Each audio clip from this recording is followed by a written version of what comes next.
Welcome, one and all, to the August 19th edition of the Signals from Mars live stream. I am Victor. Joining me today is Mr. Jeremy Weltman as well. We have Chris Czynszak joining us later. Brad hasn't joined us yet. We don't know if he's still on retirement time or not. So who knows who else may show up tonight. It's open-ended to the patrons. And yeah, one of those perks for being a member of the Patreon page. Jeremy, how are you? Yeah, good, thanks. Really good. Can you hear me tonight loud and clear, or is it a little bit muffled? I can hear you fine, but now I'm starting to hear the clicks again. But oh, no. Yeah, I have no idea what's going on, but we'll get it eventually. Anyway, we're back for another Friday. For those that are wondering why, we're doing what I call the hour one initially, and then we have the guest on the second hour usually, or another topic to go by. This used to be when we were doing the Fireside pre-show, and Fireside basically just didn't do what I expected it to. So I figured, why the hell don't we just move it over to, where we do everything else? And yeah, I think it works well this way. At least anyone who wants to join can join. Whereas with Fireside, it just seems so restricted. It how many fiery hoops did you have to jump through to join?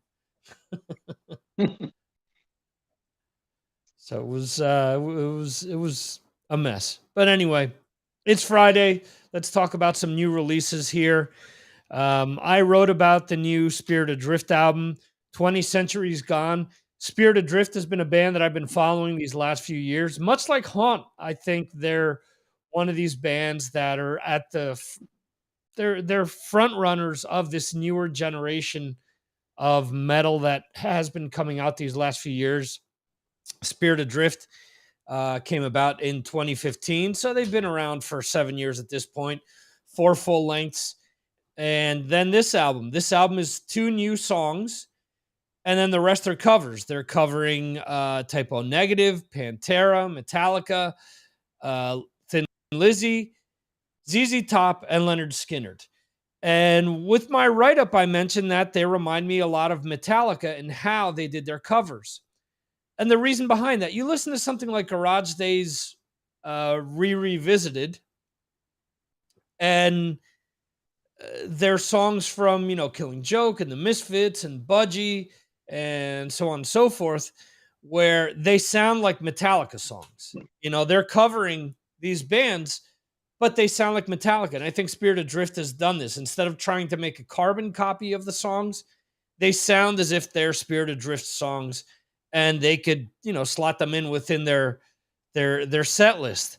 It's funny because I'd read that it was that it had some cover songs on it, and I'm listening to their Type O Negative cover, and I'm thinking, wow, this is so different to what they've done in the past.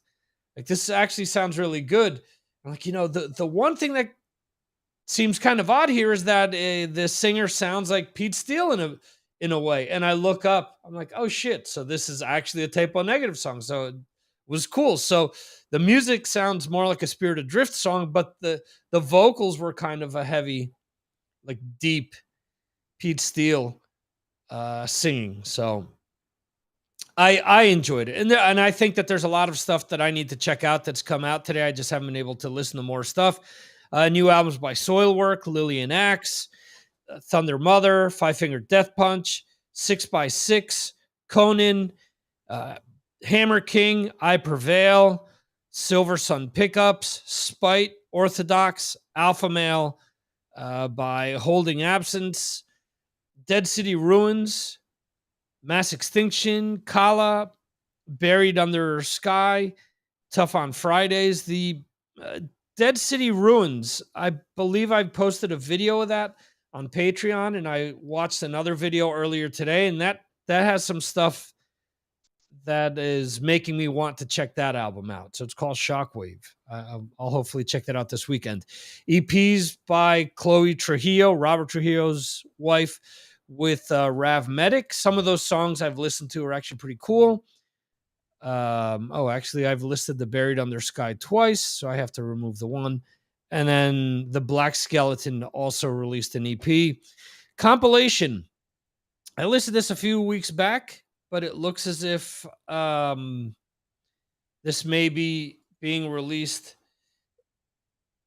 maybe today. I don't know. I've added a note saying that please note that release dates are subject to change and can be modified by each artist's respective labels at any time. So this is this happens from time to time, and because of, for example, this Devil Driver album. Or this Devil Driver compilation, because of studio albums from 2003 to 2011 box set. This is actually, I have to check that out. Maybe there's another box set that leads us to today, and I'm confusing myself. But anyway, I posted a Devil Driver compilation a few weeks ago. Regardless, but yeah. Anyway, let's see here. Jeremy was having some technical issues. Any better now, Jeremy? Yeah, really clear. Can you hear me? Yeah, I can hear you well also. Cool. So I think you were mentioning all the great new releases out this week. Yeah. You mentioned that there's some that you've already checked out. Anything that stood out to you so far? Yeah, there was a few. I mean, first of all, I just want to mention that there was a Dead City Ruins album that you sort of listed on the site. That's actually been delayed. And so they actually released a very decent single in July. And the album, which I think is called Shockwave, hasn't actually been released yet. Well, at least I couldn't find it. I was looking on Spotify to listen to that. I actually really like the single that came out in July, so I'm really looking forward to the album. Right. So I don't know, maybe it'll be out next week. It's going to be obviously very imminent. So I'm looking forward to that one. I had to listen to the Thunder Mother album. And in the past, I've been a bit of a fan of Thunder Mother. I like them. This was pretty, bog standard rock and roll. There was nothing fantastic on it. There was a few, there's a few good songs on there. There was a song called Raise Your Hands, a song called Wasted, which I liked. There's a lot of sort of tried and tested riffs on there. But I thought they were a little bit too safe at times. I think they need to really sort of push themselves a bit more. I think they're going to be a great band to watch live. I've never seen them live, and I'd really like to give a go. There was another album by Hacking called Kingdomonium, which is that's on Napalm Records. They're a German band, a heavy sort of power metal band. I like them. I thought they were fun. They were good. They've only been going since 2015. I like the singer, sort of melodic metal. It sort of kept me interested enough to listen to the album. So if it does that, it's pretty decent. Obviously, the Five Finger Death Punch album was out today. You know what you're going to get with them. The Lydia Lax album was out. I liked some of that. Some of it I found a little bit boring, but some of it I found quite interesting. So it's quite a mixed album. But the patron's pick for this week would be 6x6. It's the debut album by, as you know, it's Nigel Glockler of Saxon, and it's Ian Christian of Saga. Very, very interesting music. I mean, it really knocked me down. I was quite surprised to hear it, because obviously with Nigel Glockler in there, I was thinking it was going to be something a bit heavier.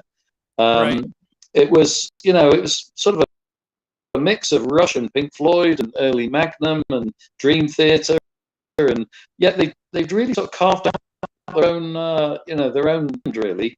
They've got this guy, I think it's called Robert. Is it Robert Berry on vocals? He's a sort of multi-instrumentalist guy who's doing it as well. Really worth a listen. I really recommend it. It's an album you've got to delve into. It's quite a deep album. There's a lot of layers to it, and it's not an album that you're going to like first time around. But I think if you listen to it time and time again, you're going to really find this. It's got a lot of musical quality to it, which certain albums don't. And so I thought it was a real brave effort. Right. And Rob Berry is in the band 3, which I believe is with Carl Palmer of Asia and Okay. Yeah. ELP, if I'm not mistaken. I just looked that up real quick. No, I may be messing that one up, and pretty good. Let's see here. No, this is a completely different band. So that's an American band called 3. Yeah. The band 3, let's see.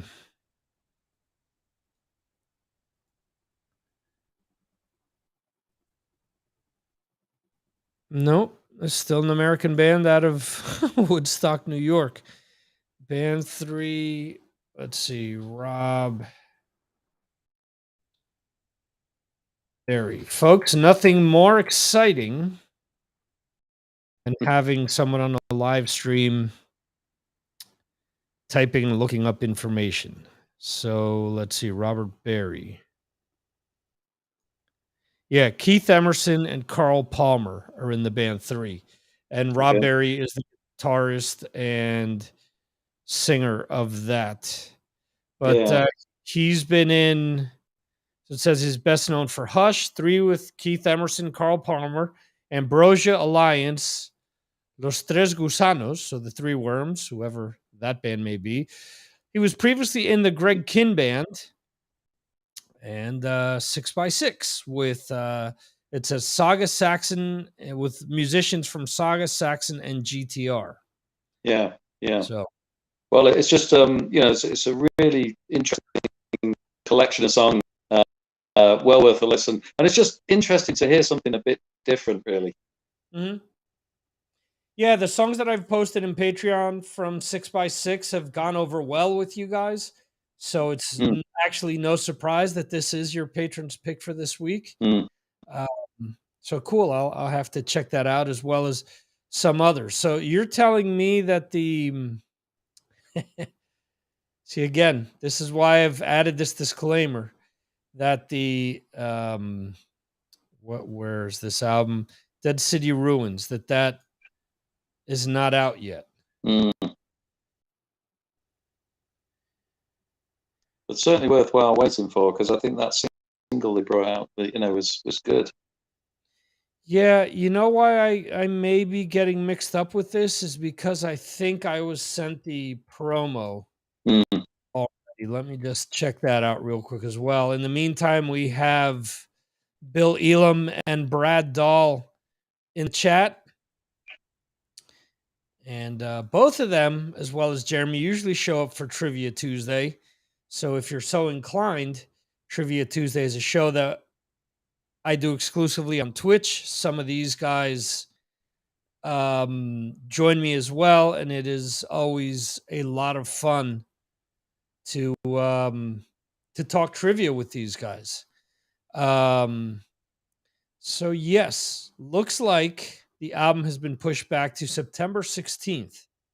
Okay. So yeah, I do have the promo for this.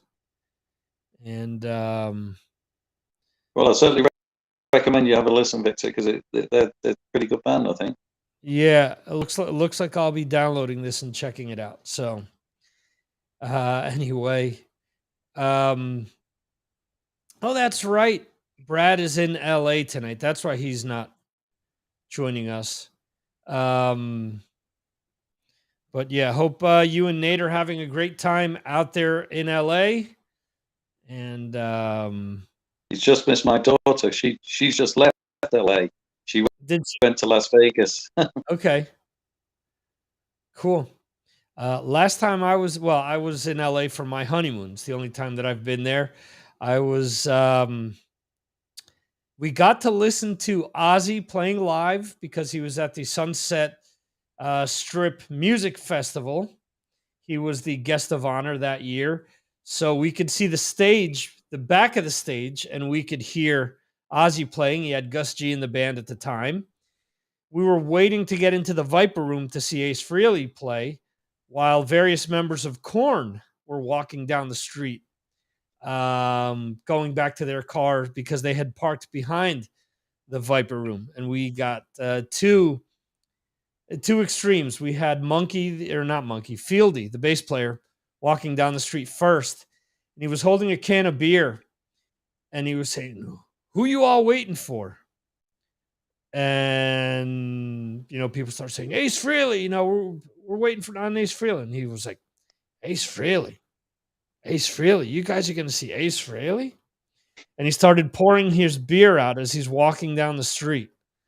What the hell's wrong with this guy? So their guitarist, Monkey, walks by next, but Monkey had two women on each arm. And he's walking down and same deal. What's the line for? Oh, we're going to see Ace Frehley. Ace Frehley, that's awesome. I'm sure it'll be a great show. And he walks by. He's like, have a great night, and this and that. And he gets into it was a Chevy Suburban or GMC Avalanche, depending on what brand it was. I don't remember, but he rolls his window down and he's, rock on, guys, have a great time. It was like it was yin and yang. You had one guy like, poo-pooing everything, and you had the other guy trying to, get the crowd hyped up. And there were people that ran up and asked for his autograph and whatnot, and he obliged. It was cool. So it was an interesting experience. During that Ace Frehley show, Slash got up on stage with him. So okay, it was pretty cool. There's just Sounds 200 cool, people at the show. It was, the Viper Room was a very small venue. And then after Ace was done, Billy Morrison, who played with the Cult, he's, I guess, like Ozzy's contact, if he's ever, his like AA contact, I guess. So if he's ever doubting whether to get high or drunk, Billy's supposed to be his call. Billy's also part of Billy Idol's band. So there you go.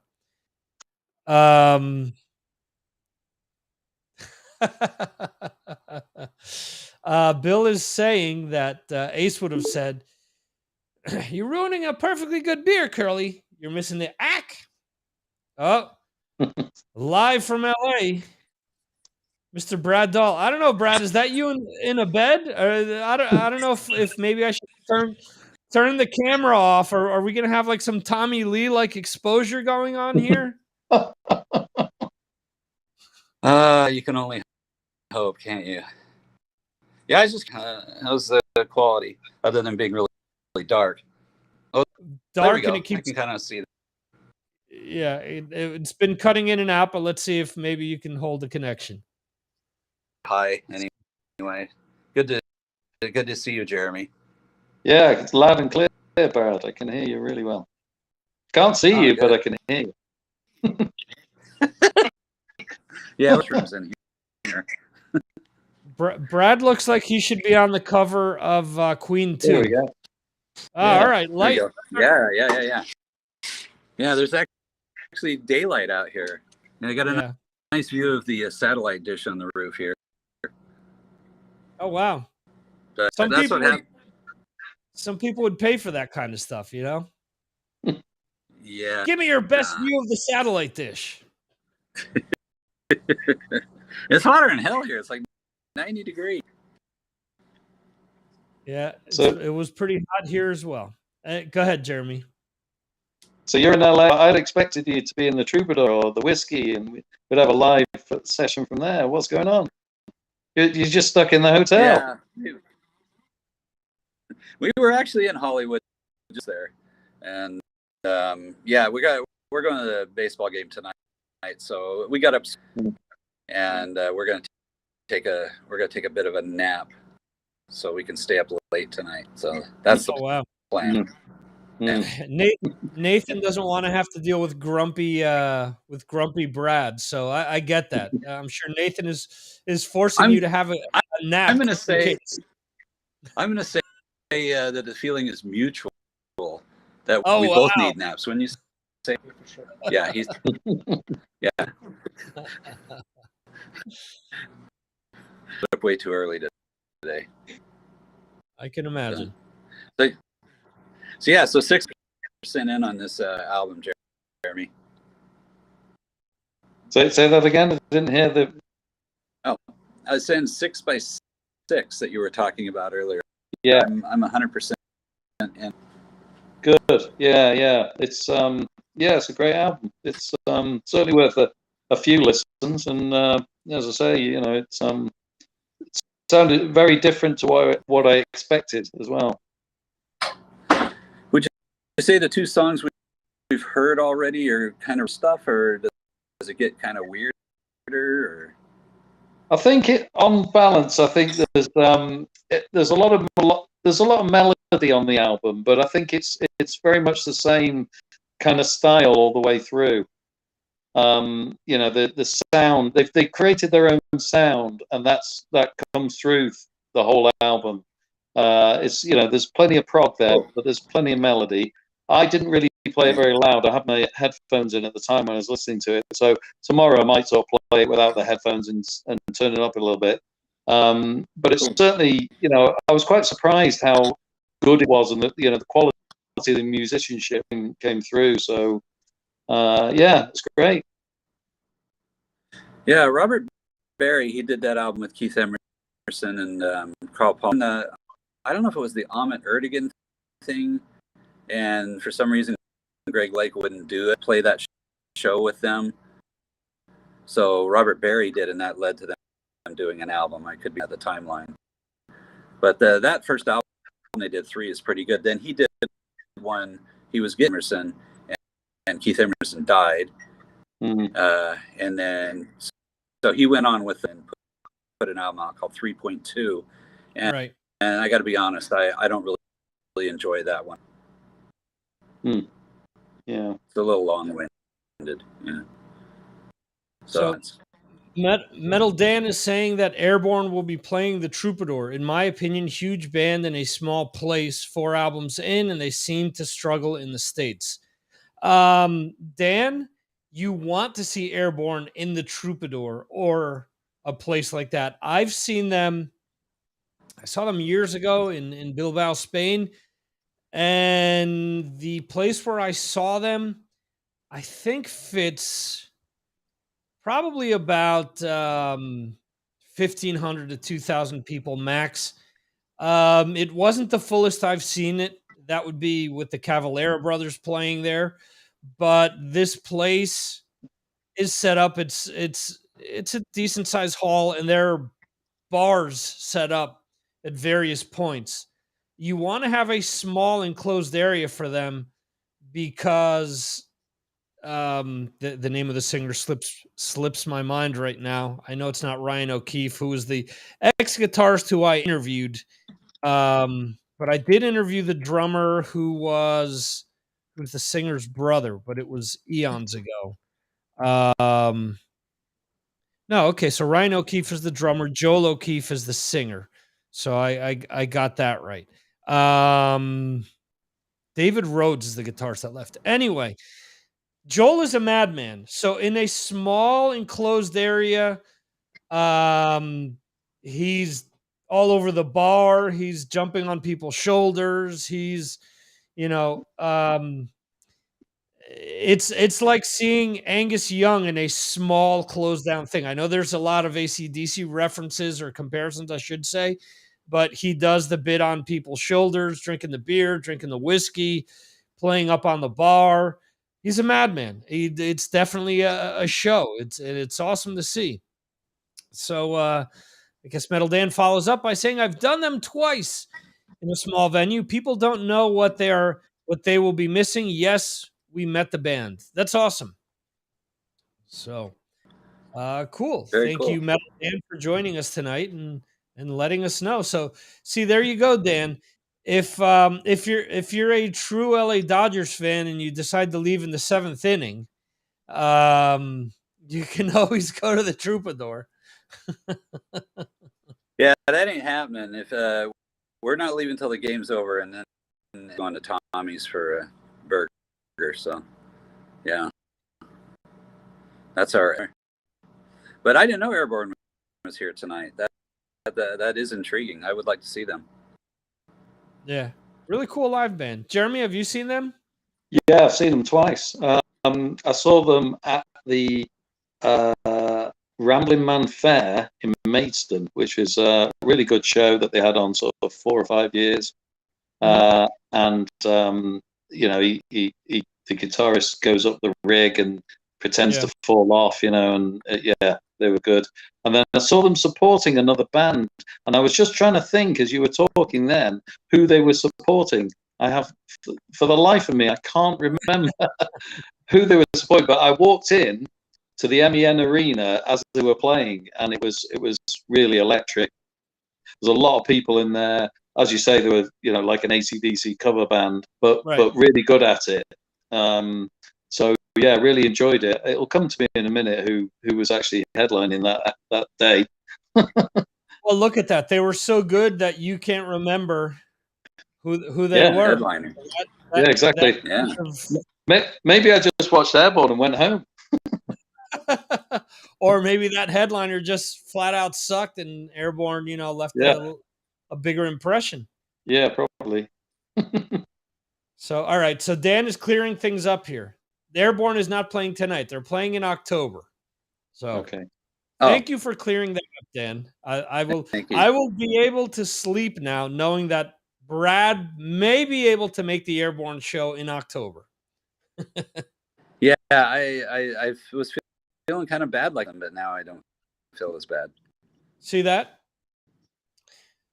So I wonder where else check out tour dates. I doubt they'll get to Salt Lake, but it's worth a check. Well, who knows? In October, I'm going to be closer to you and Jeremy than I probably will be here. Yeah. And even still, even beyond that, I mean, not like your Dodgers are going to be playing in October anyway. Oh yeah, probably not. They're having a good year, aren't they? Yeah, they're the best. Yeah, I kind of figured that because we booked that cruise in the end of October, that would for sure put when I'm out of the country, but we'll see. All right, cool. Jeremy, you brought up a topic that you wanted to discuss tonight, a very important topic, I think, and it's really a mystery in the world of hard rock and metal. You mentioned before we went live that you looked under your couch to see if you could solve the mystery, but you said the person we're looking for is not there. The person in question is one Mr. John Sykes. Now, go ahead. Let us give us your train of thought. Obviously, his legacy for you being in the UK. Obviously, you got to see the rise of John Sykes, Tigers of Pantan, Thin Lizzy, Whitesnake, Blue Murder. What was it like seeing him go? Because each band seemed to be bigger. Yeah. When I was quite young, John Sykes came into Tigers of Pantang, as you know, and he was the ultimate guitar hero. I mean, he looked the part. He was so cool. He could play. I mean, he brought on Tigers of Pantang something that they didn't have before. And they did the Love Potion #9 cover, which was on, it got a lot of coverage here in the UK. It was in the top 10, I think, in the singles charts or top 20 or whatever. And, when John Sykes was on TV, you couldn't take your eyes off him. He was an absolute metal guitar hero. And then, of course, he went on to Thin Lizzy, and we know the Thunder and Lightning album. I mean, there was a program on here late at night. It was like a bit of a sort of an adult's version of a children's program that used to be on Saturday mornings. And they had Thin Lizzy on, which I didn't know were going to be on, and I was watching it. And they played live. So it was really raw. And John Sykes, they played Cold Sweat, and it was absolutely fantastic. I mean, if I could go back to watch that again, it's the only thing I would watch because it was just amazing to see. John Sykes again was looking absolutely super cool. You knew from the Tigers of Pantang days that he was going to go on and become very, very successful. He was going to be in bigger bands. So he did. He was in Thin Lizzy. I saw Thin Lizzy live in 1983 at Liverpool. I was about 5 yards away from Sykes, and it was I was just in awe of him. I mean, he could play ultimately very fast. Again, looked very cool. And then, as we know, he went on to Whitesnake, etc., etc. And then I also saw him playing for Thin Lizzy. I say recently, but when I looked at it, it was probably more than 10 years ago. Yeah. Which is why I sort of thought, what's he doing? I mean, we know he did the Blue Murder stuff. We know that about 3 or 4, 5 years ago, he was going to come out with some new music. He did release a couple of songs. I think they're there on YouTube.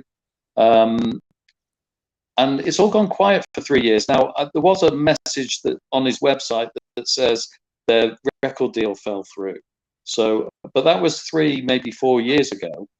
Right.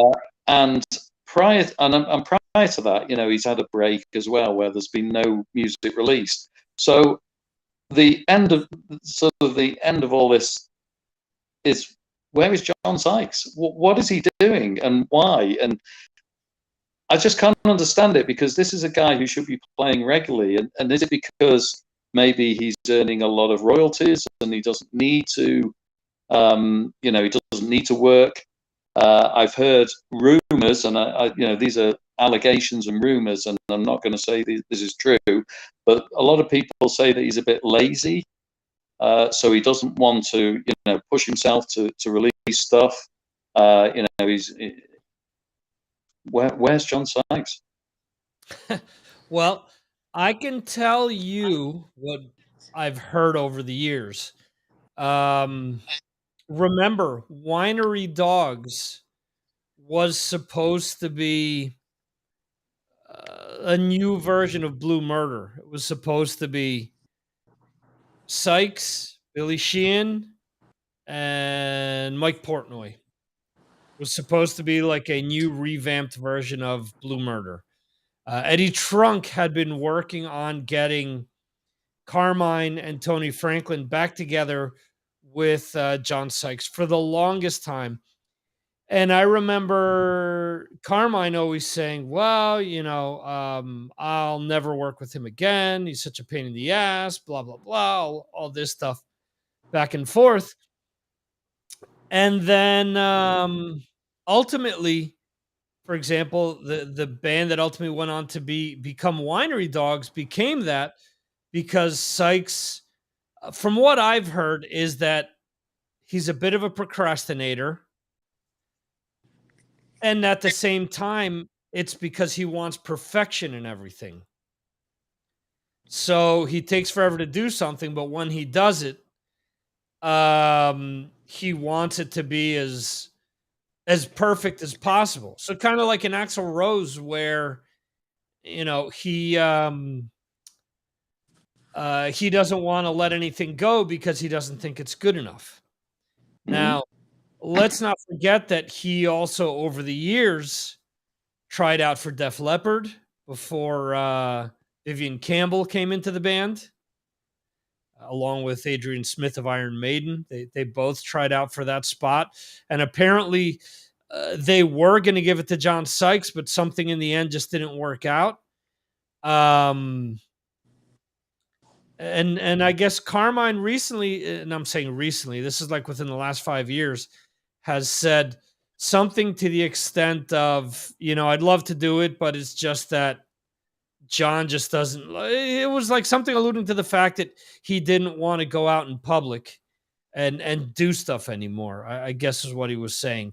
He was signed to Gold Robot. Now, we know that Gold Robot is putting out a lot of different things. They were supposed to put out the new King's X album, and that kind of fell through as well. King's X is now on a completely different label. So, I mean, it's weird. Yeah, we heard those songs, and I remember hearing one of them, and being like, "Oh my God, this is tremendous. I can't wait for this to come out." Mm. And nothing. It was one Mm. of these things where, just crickets. I didn't know what happened, and I was like, "Wow, we need this." Yeah. So Bill Elam is saying that Carmine said that, then planned on getting back with Vinnie Vincent. So yeah, that is so true. And the Vinnie Vincent stuff didn't work out either. Also, Bill Elam is saying that he's going to get his no metal cred next week by seeing Weird Al in Dayton. And Metal Dan follows up with, "As you should. I've seen Weird Al a few times. The fully loaded show with props. Wonder how this stripped down tour is." I will say that at the moment, my oldest son plays Weird Al all the time. So I hear plenty of it. With my nephew being here lately, they were singing the song "Eat It" at nauseum. So anyway, back to John Sykes. Brad, I don't know if you're falling asleep on us or or what. pretty much. What's your take on John Sykes? I don't know. I've heard various stories on him as well, and I think they're pretty similar to what you've already talked about. He's kind of, I don't know. He kind of sounds like he's a Howard Hughes of rock and roll, Right? Where he just can't quite get his head around. Hey, let's just put some music out, and Right. And anything that he wants, or that he's just has these delusions, huge. But yeah, I don't know. I don't know what the truth is, but he's alive, so there's always a chance for music. Supposedly. True. I actually stood next to John Sykes at a concert once. I'll tell you this tiny little story. I was at the Deep Purple gig at the MEN Arena, and Deep Purple was supported by Styx and Thin Lizzy, which was the Thin Lizzy with John Sykes, singing. And so Thin Lizzy were on first, and then they, finished their set. Then Styx were on, and they finished their set. And then as Deep Purple first came on, I was standing right next to, the soundboard, sort of, halfway back. And I looked to my left, and right next to me was John Sykes, just standing there watching Deep Purple. And before I even had time to even say anything to him, he'd moved off. But that was that was interesting. He read your mind. So I did find him. I did find him at one point in time, but sadly not recently. For you, what is your favorite John Sykes album that he's played on? Because he's played on some classics. You could argue that he's played on the best Thin Lizzy album, at least the most metal album or most hard rock album. You could argue that he's played on the best Whitesnake albums as well. But for you, what's your favorite John Sykes? Yeah, I'm kind of torn because I'd even put Tigers of Pantang in there as well, because obviously they mean a lot to us here in the UK, being a New Wobben band. And, I thought he brought them on as well in what he did. And you've just mentioned Whitesnake. I mean, I listened to, the 1987 album actually just very recently, because Brad will know this, because there was a big feature on in Rock Candy, in the latest Rock Candy, on that album. So that's what got me thinking about John. But I would go back to Thunder and Lightning. I think that for me it's the best Thin Lizzy album as an album, and it is that because of John. I think he brings a bit of metal and a bit more excitement to the band. And so I think that for the very reason I said before, those sort of songs like Cold Sweat, just amazing. And so that's my favorite.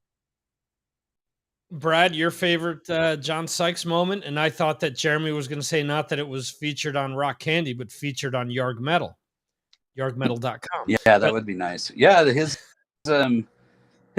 solo live CDs that he did in Japan, and those are actually him doing that the white snake stuff, and his pretty on point. I thought what he did when he fronted, I actually enjoyed that, and of course they never did any original music, but I think the live was very well done. And it's about as good as you're going to do Thin Lizzy nowadays. Yeah, so I don't know. You're right. I mean, it's hard for much talent and great songwriter, great singer, great guitar player. Why he's not out there doing stuff? Why he's just hiding? Yeah, I mean, you know how old he is. He's probably my age. That's pretty old. But has he been saving people's lives all this time? Yeah, that's true. Yeah, and I'm still rocking. There we go. And I've seen Thin Lizzy a few times with him fronting it, and I thought he did a fantastic job doing it. I mean, he sounded like Phil Lynott.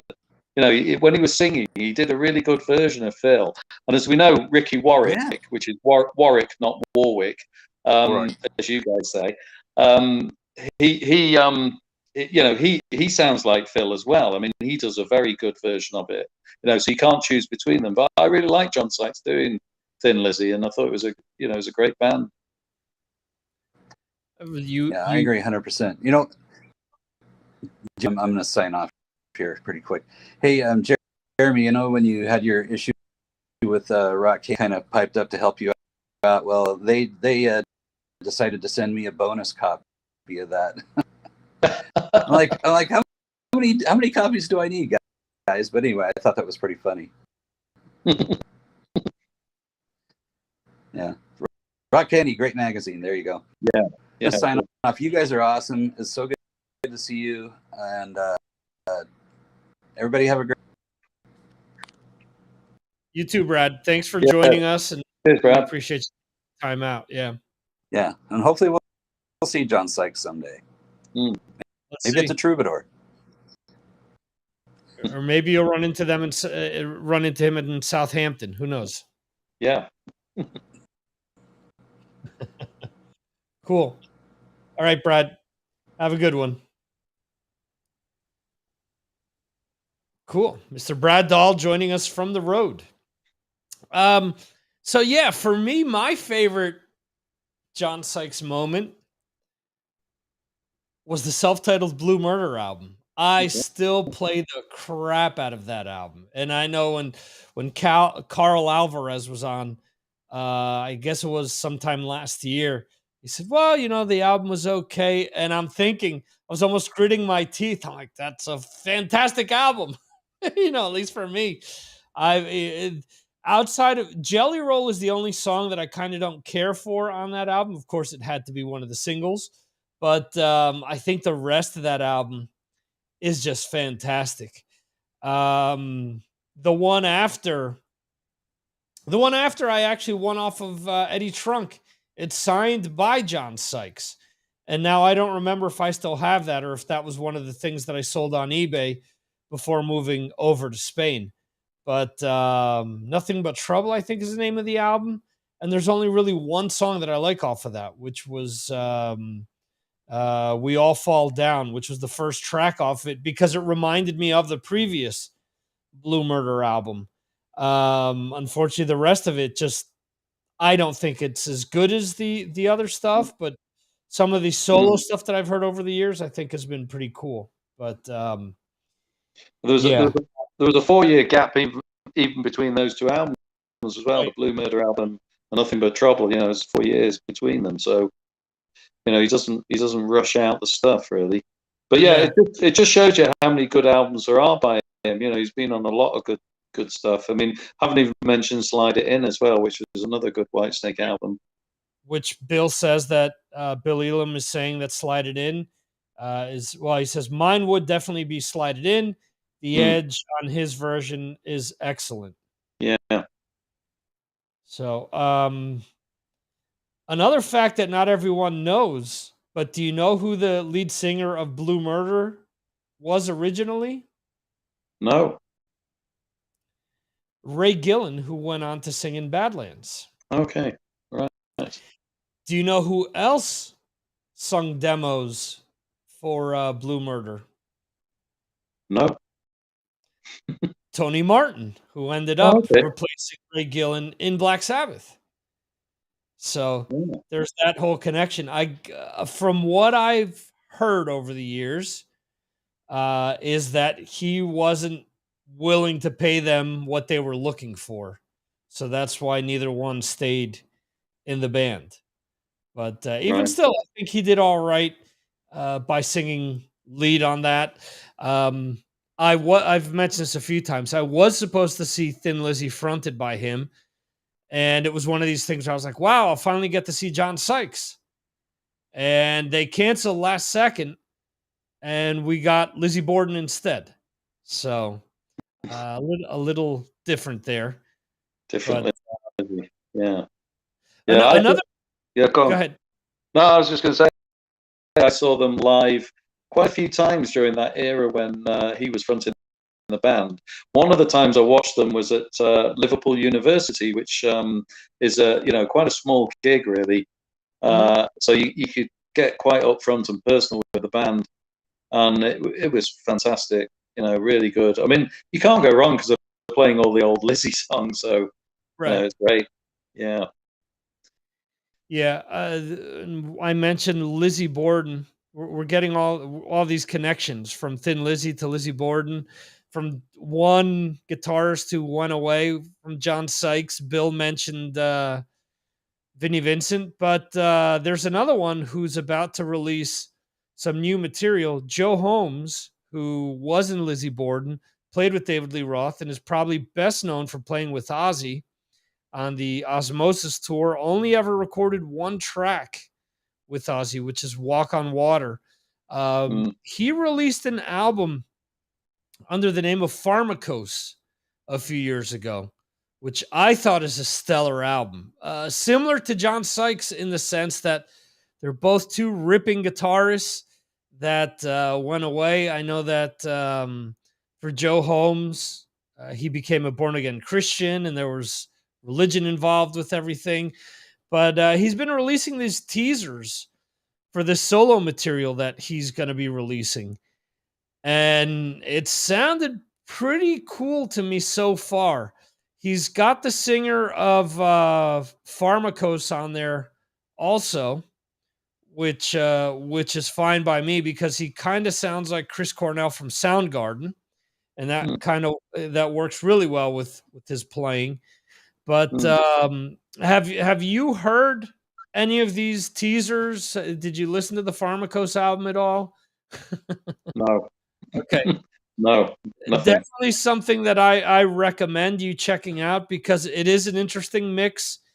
Because you've got his very heavy guitars and some ridiculous just riffing. Joe Holmes was one of Randy Rhoads' last students before he joined Ozzy's band. Right. So when he joined Ozzy's band, when Joe did, he was playing a Telecaster, or not a Telecaster, I'm sorry, Stratocaster. And I remember Ozzy at the time saying that he was kind of hesitant with that because others had tried in the past to use Strats and they didn't all sound as good. But he sounded cool to me. Joe also had this like patented move where he had a Floyd Rose Tremolo, but he wouldn't have the whammy bar in. So he'd actually be pulling and pushing on the actual tremolo himself without actually having a bar in place. So I always thought that was kind of cool. That sounds like my guitar because I've got a Fender Strat without the bar. I lost it. Well, Jakey Lee used to play without a bar, so that's another Ozzy guitarist that would do that. The question is, how do you lose your bar? And I lost it in because I was traveling. I managed to take my guitar to my cousin's house, and somehow getting it out of the car, it must have fallen off. I didn't hear it. Yeah, the only time I lost a bar on a guitar was when I took it to have the pickups changed. And when I got it back, the bar was missing. And I said it to the guy from the store, and he says, "Oh no, I don't have an extra bar. I would have, you can buy one. They aren't that expensive." And I'm like, "Well, I'll think about it." Mm, mm. So, Metal Dan's just raised a big question. yeah, Big question. AC/DC no tour or show by now with that recent album. Could Angus be having medical issues that his family keeps quiet as they should? They did release the album last year, I believe, last November. If I'm not mistaken, for Power Up. Was actually listening to it earlier today because my kids were putting music on. And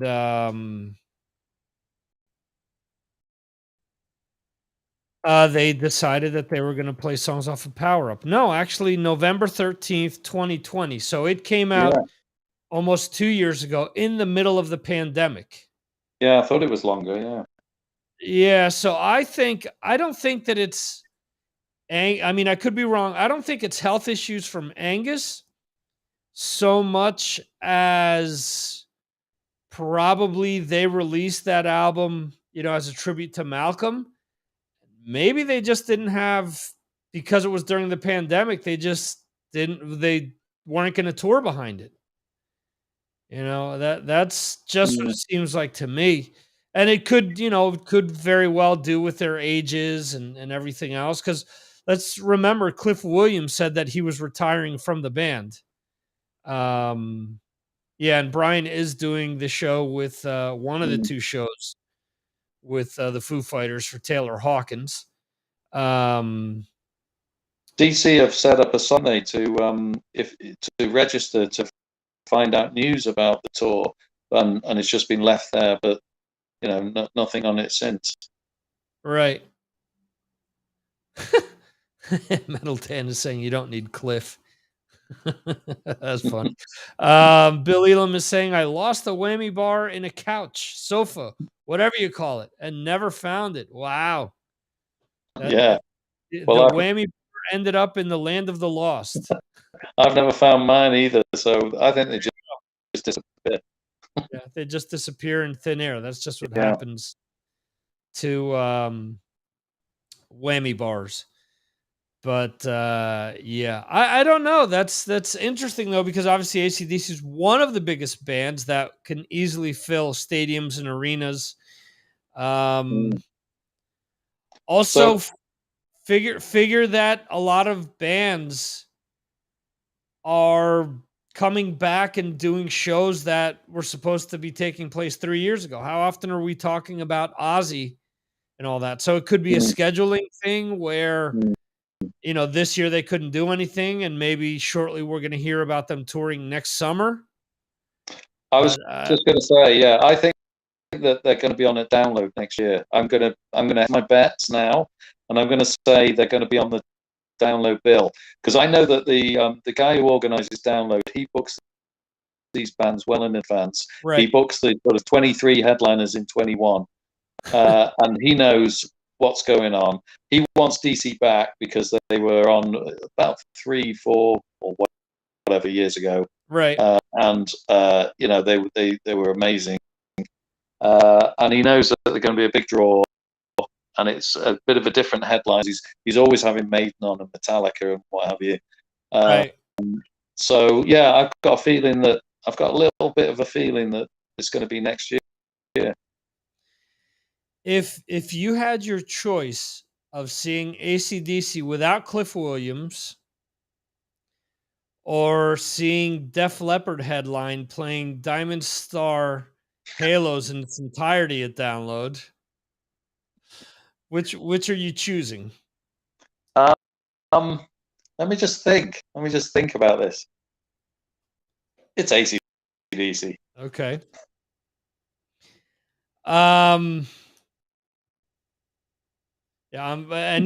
Anything else that I could say to kind of make it worse on the AC/DC side would be pushing into the territory of pissing people off or being considered mean. So we'll just keep it. We'll just leave it there. Who would you want to see open for AC/DC? Let's say if AC/DC doesn't do download, does a stadium tour of the UK, Europe. Would you like to say would a bill of as Metal Dan is saying Akadaka with let's say Thunder, would that work for you? Yeah, I think Thunder would definitely work. Yeah, absolutely. I mean Thunder are a great band, good rock and roll band. I think they'd be a very good tie-up with AC/DC. I was wondering whether Airborne would be or not be. I think maybe not be because they're too similar. Yeah, too much of the same. Yeah, so but you're right on Thunder. That would be very good. And maybe another smaller band than Thunder on a third band. There's lots of rock and roll bands out there. Dead Man's Whiskey we've heard recently. They're a good, sort of a good rock and roll band. Trying to think who else really. Maybe they would do sort of a legacy type 3-band situation. So you've got to think about who's going still that could be on them. And of course, some of the promoters now, they tend to put on bands together that really are not quite right for each other. I mean, we've seen in the past Judas Priest and Scorpions going on tour together, and who would have thought that they would really? Right. Two great bands, are they kind of the same type of music? So yeah, I think that pulls in the same type of crowd, so that kind of makes sense. Yeah. It's similar to like a Motley Crue and a Def Leppard going out together in the States right now. Yeah. Would you say the Cult might be good with AC/DC? Oh I mean, when you think about that album, think about Electric. It's an AC/DC type album, isn't it? Yeah, but the thing is with the Cult, though, I think they've kind of forged their own path. So even if they are playing Little Devil and Love Removal Machine and stuff like that, I think that Ian has such an enigmatic voice, or iconic voice, I should say, that kind of separates them from AC/DC. I think if they were to play, all over the UK, I don't think anyone would complain. The Cult, Thunder, and AC/DC, that would be an interesting bill right there. Yeah, I go. There you go. AC/DC just hasn't found Brad Dahl's number. He gave it to them, but they mislaid it. Okay. The only reason that I don't think they've called Brad is because they would be intimidated by his stage presence. He would be all over the place, and perhaps that would interfere with all the props and everything else that they would be doing. Because before Brian Johnson could jump on the wrecking ball, for example, or jump on the bottom of the bell. I don't know what the exact word of the rope is that connects to the bell. You would have Brad Dahl push him out of the way and jump on it himself. So that may not work for them.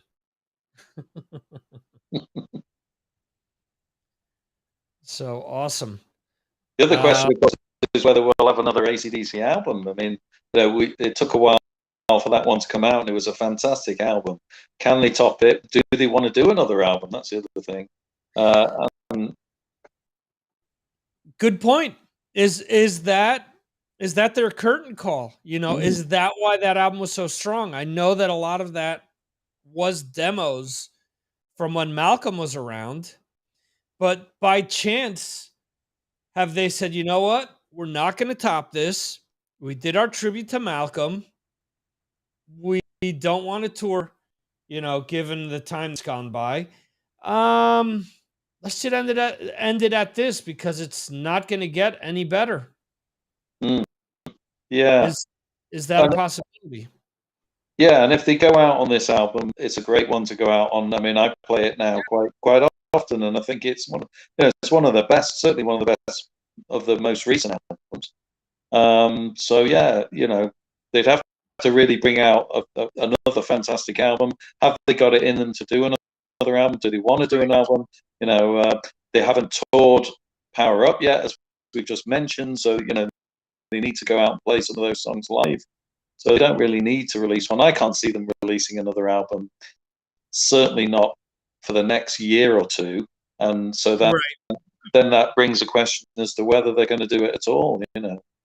I mean, age is catching up. I mean, how long can Angus Young keep moving around in his shorts and pretend he's a little kid? Well, how much longer can the Stones do it? Yeah, true. But do they move around as much as Angus? I mean, Mick does. Yeah, I guess he does. Yeah. You know what happens though when you've got that much money and you can afford really good doctors? Anyone can keep going. Who knows how many surgeries Angus may have had on his hips or knees or ankles or anything else, or what type of treatments he's done. That's like shit that we've never heard of. Yeah, and also as we know, Angus Young doesn't drink. He doesn't take drugs. He drinks cups of tea all day long. So he looks after himself, and he's exercising. For an old man, he exercises a lot, just running around. I mean, he only has to put on his own music, and his legs will be tapping. So as we do when we're listening to DC.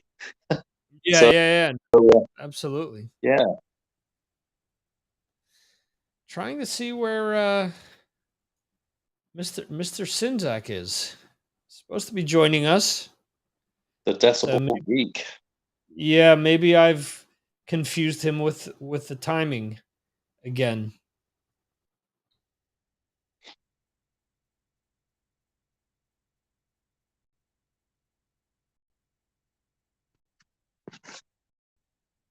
So I leave the door open. If you want, you can hang out while I have Chris on, if he comes on, or you can hop on over to the chat, whatever you prefer.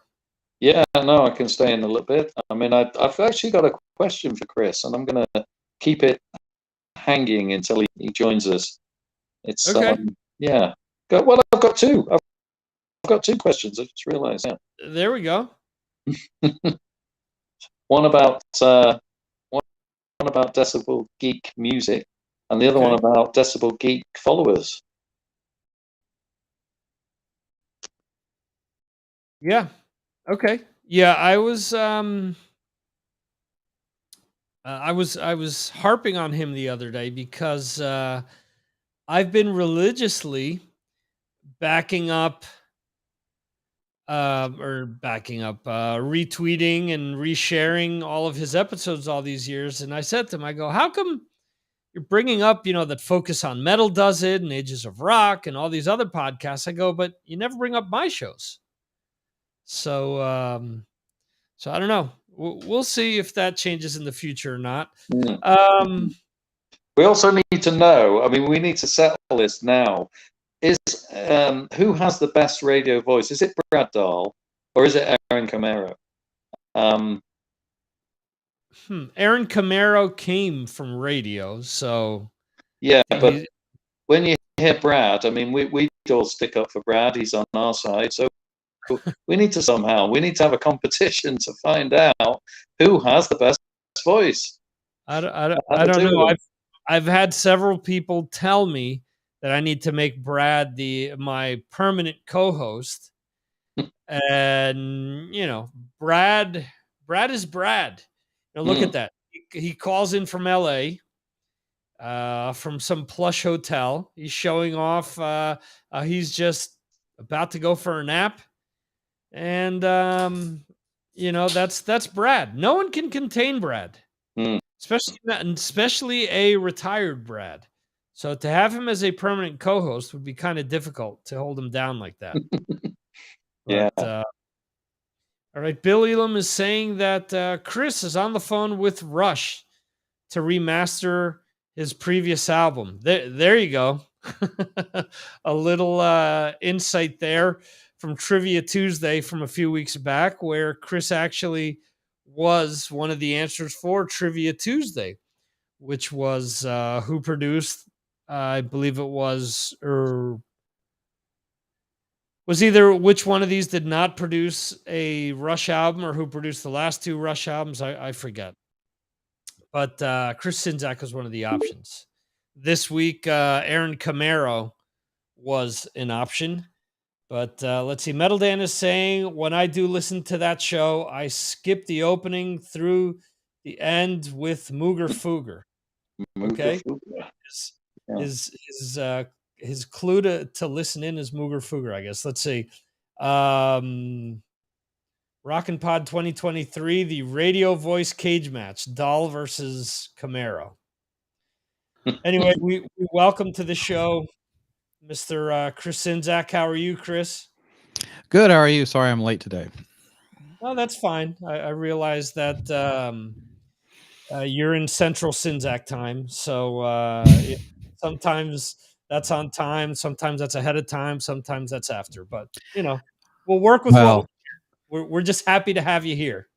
Well, more a case of two dogs that found the smell of a rabbit in my backyard, but the rabbit wasn't there, but they would not shut up about it. So I had to wrangle them to get back into the house before I could come on. So that, the dog ate my homework. It's the old excuse.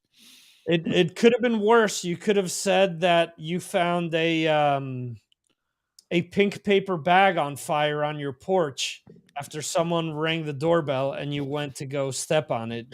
You found out that in the bag was some feces, but all right. We'll go with it's been a couple years since that happened, but yeah. Oh, okay. Yeah. Oh, I'm not going there. But anyway, Mr. Jeremy Weltman over in the UK is still with us from the first hour. Jeremy actually had some questions for you, Chris. So I figured since, although he's an hour behind me, I figured I'd let him go and ask you these questions first. So go ahead, Jeremy. Yeah. Hi, Chris. You mentioned a lot of new music on your podcast, and I just wondered how you find out about all the bands that you mentioned, because there's a lot there which I've never heard of, which is great because you're mentioning them, and I listen to a lot of the tracks that you're putting forward. So how do you get to know about all these bands? It's a lot of different methods, and I'm sure Victor uses a lot of them too that I do. First, obviously, I go to I'll go to my Gmail because I get tons of stuff sent to the Decibel Geek Gmail from bands and PR and record label, and I'm sure I'm on a list of hundreds of people too. So it's not that we're special or anything, but I'll start there. And typically there, it's a mix of stuff. I try to keep an eye out for newer bands I've never heard of. Of course, you'll get the emails with, so-and-so that you grew up with is putting out a record, and that's fine. But there's that, and I know Baco's going to want to kill me, but Spotify, there's a thing called Release Radar on there, and you can find a lot of new stuff on there. Spotify is good for discovery. It's terrible for paying bands, but you can find a lot of stuff you normally wouldn't. And typically you'll find a band on there, and if you let their album play all the way through, Spotify will start playing stuff in the similar vein from other bands, and I found them that way too, just by leaving it playing. There's Facebook groups. There's a Facebook group called the New Wave of a Traditional Heavy Metal, or the new new wave of classic metal, or new wave of classic rock. There's so many groups, and then of course listeners will send us suggestions all the time, and we listen for that. So yeah, really not one place in general, and that's kind of why I like to do Fresh Blood and Radio Sucks episodes, and I'm sure Victor feels the same way. It's kind of like, you have a lot of places to look for stuff. Let us do that work for you, and we'll find what we think is cool, and maybe you'll get turned on to something you like. Does that suffice, Mr. Weltman? Yeah, certainly interesting to find out, all the different sources that you have. And, as I say, a lot of the stuff that you play is really good music, and, really, really enjoy what you do. The other question that I've got is that, you have patrons. You're on Patreon just like Victor. But I noticed that on your podcast, you mention every week anyone who sort of mentions your show or sort of puts it on social media, but you never mention the patrons. Why is that? It's a good question. I probably should. The Geeks of the Week Initially it used to just be one person. I would just pick randomly, if they said something cool on the page or something. And then I got the idea of, well, what if everybody that shares the original link on Facebook and Twitter does it? Then maybe we just name off all of them. But yeah, I mean, and honestly, the Patreon is something, we neglect it. I'll be honest with you. I wish we did more with it. We really should, but we even have a lot of stuff recorded. It's just a matter of getting it done in time. And we just stepped up to doing basically 2 episodes a week. So it's one of those things where we do need to clean that up and give more shine to the people that are patrons on there. Cause I don't have a great excuse other than, we neglect it. Okay. With your Patreon, the one thing that and this is something that we've kind of talked about behind the scenes, it's structured a little different than mine, because mine is you either pay $2, $5, $20, so on per month. With yours, it's per episode. So, for example, you guys put out the Torpedo Dudes, you do the Chris and Aaron show. Is there any other exclusive content that you guys do that I'm missing?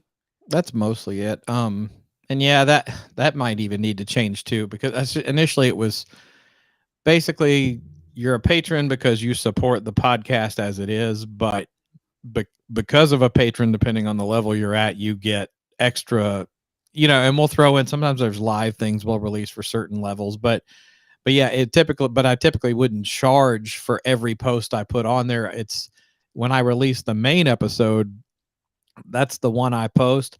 Okay. I'm not charging for the new noise episodes, because I'm not going to double up on your charges for the month if you're a patron. So, cause that's not fair to you.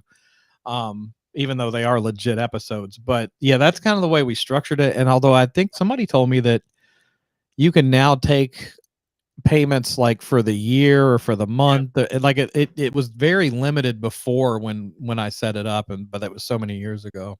Yeah. That was kind of my thing. I'm like, wait a second, he's doing 2 episodes, and now is he charging for no, I wouldn't do that. Episodes plus the Patreon episodes. I started doing the numbers in my head. I'm like, no. I'm gonna have to set up like bank loans just to get the Decibel Geek Patreon going. No, I wouldn't do that to people. But no, it's whenever a regular episode comes out that's not a new noise episode, I charge for those. But right. Yeah, I do want to change it though, because I have had a lot of people who are like, I'd do the Patreon thing if I could just do a one-time donation for the year or whatever, or for the month. So I need to restructure that. So yeah, I'll definitely look into that soon. Well, I've never done that. That's an option, and I don't know, because it's a little different when you do the per episode as opposed to the per month.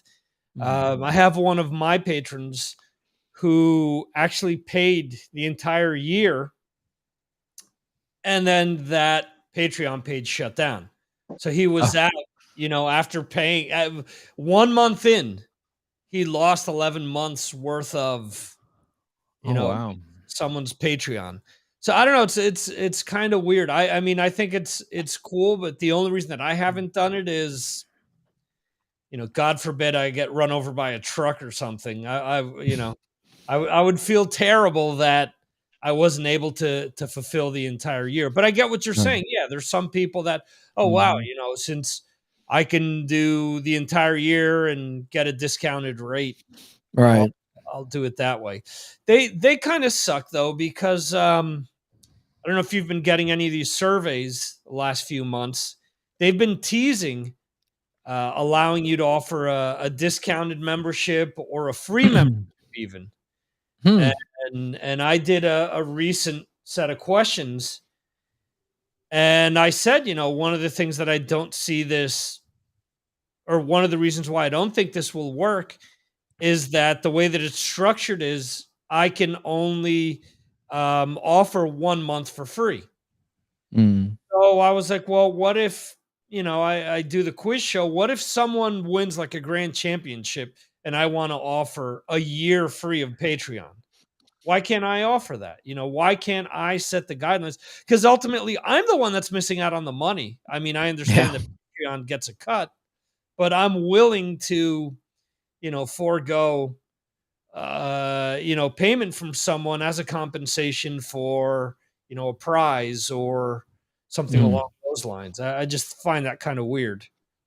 Well, I mean, it seems like it's more flexible than it used to be, but I haven't really checked into the new features. But yeah, I'm envious of all the stuff you do on yours. We need to be doing more stuff like that, and I'm thinking of starting, because we have operating costs for ROCKNPOD too. I'm thinking of starting a separate Patreon for that and going into doing, like, I've been kind of teasing the idea of doing reaction videos, and I don't know that they do as well as some of these millennials that do it, but it might be kind of cool of, like, just a way to raise money for ROCKNPOD. Just I'll react to whatever video you want, and just, I'll keep it cheap, do it like $2-3 or something, and just see how many add up, because it might be a good way to raise money and also, react to some. I'm sure people are going to send me the worst stuff possible to react to, but why not? What about a spoof though? What about where they send you a video and you actually spoof like someone doing the reaction videos? So, like, pretend that I've never heard "Smells Like Teen Spirit" before, like a lot of them do. Oh my God! Wow, man, he's playing this riff. I've never heard something like that. Some like reacting like, and have the thumbnail image is me, like right. Yeah. Have like something like Aaron with the bandana over his eyes or something like that. Just being like characters doing it as opposed to just doing straight up. I don't know. I'm just throwing a suggestion out there. Yeah, or to do the unreaction channel. It's just me staring at a screen, and then it ends, and I hit stop. There you go. Well, you can play it either way. Yeah, but no, I'd like to do something like that. But yeah, I don't know. There's a lot of stuff I want to do. It's just a matter of fitting time into it. I asked my wife if I could quit my job. She said no. Oh, okay. Yeah. What about having her do the reaction videos? Please. I can't even get her to listen to my podcast. You think she's going to do anything else? Come on. There's your specific reason, because it would be the person least likely to do it. She wouldn't want to do it, so she'd give you an honest opinion. Yeah, maybe have her do a reaction video of her having to listen to Decibel Geek and criticizing me through the whole thing. There you go. I'm a masochist. I must be into that. There you go. You just started doing the new noise episodes.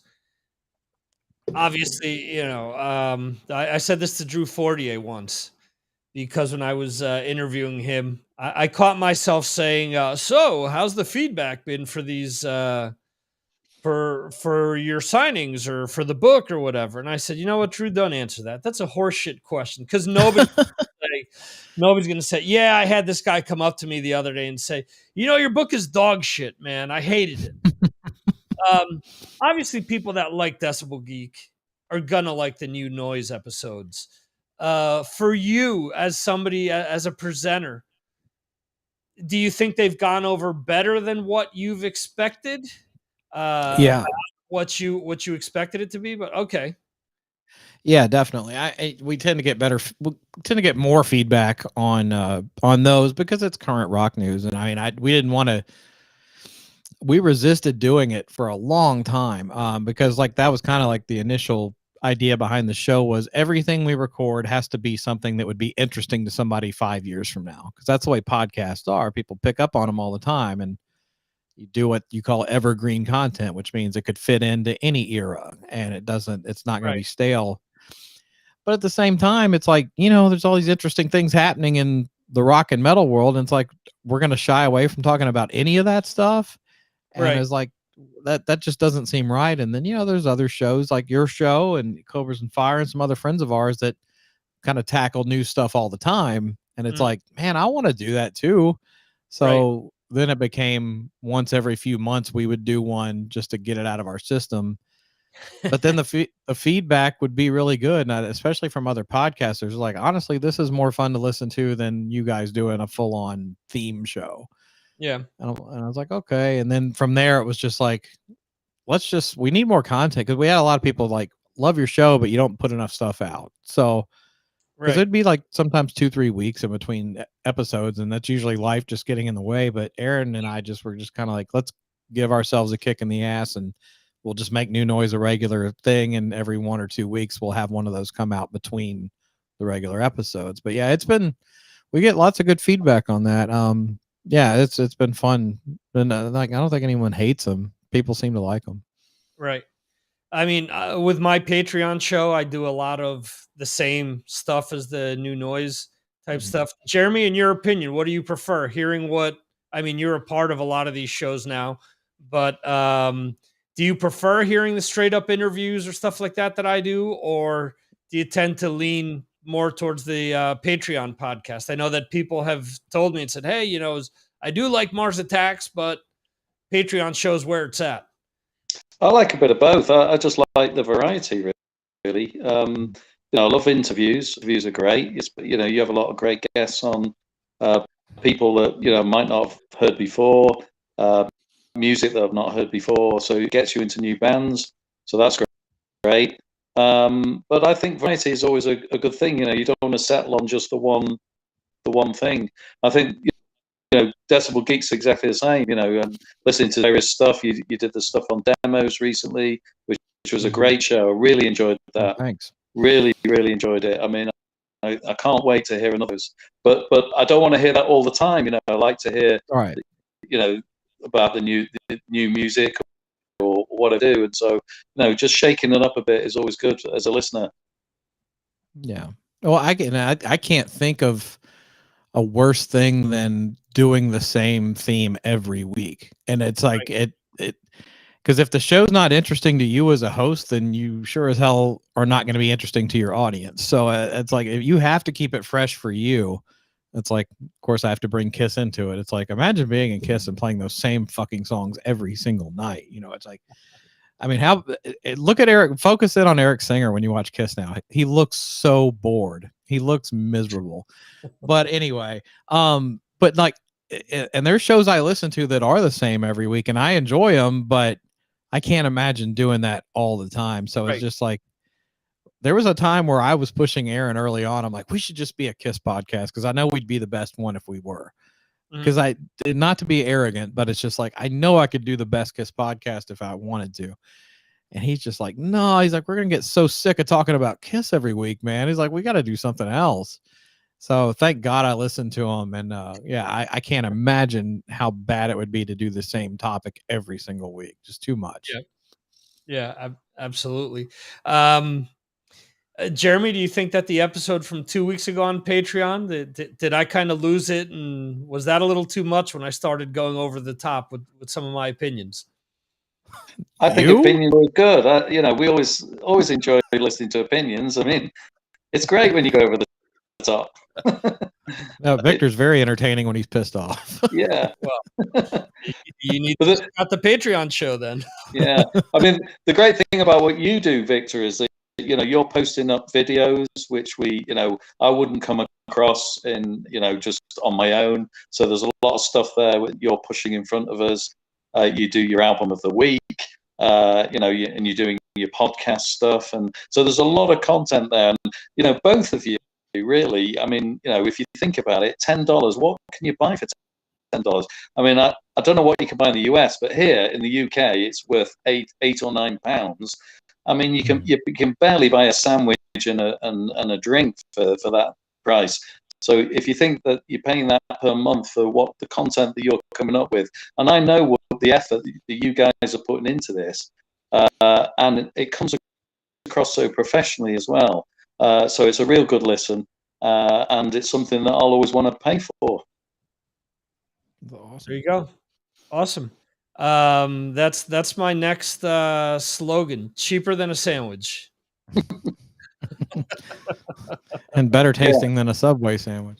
Better tasting than a Subway sandwich. There you go. Yeah, and soon you won't be able to get that drink for the same price. It's just the sandwich, and then eventually it'll just be the cheese, and that's it.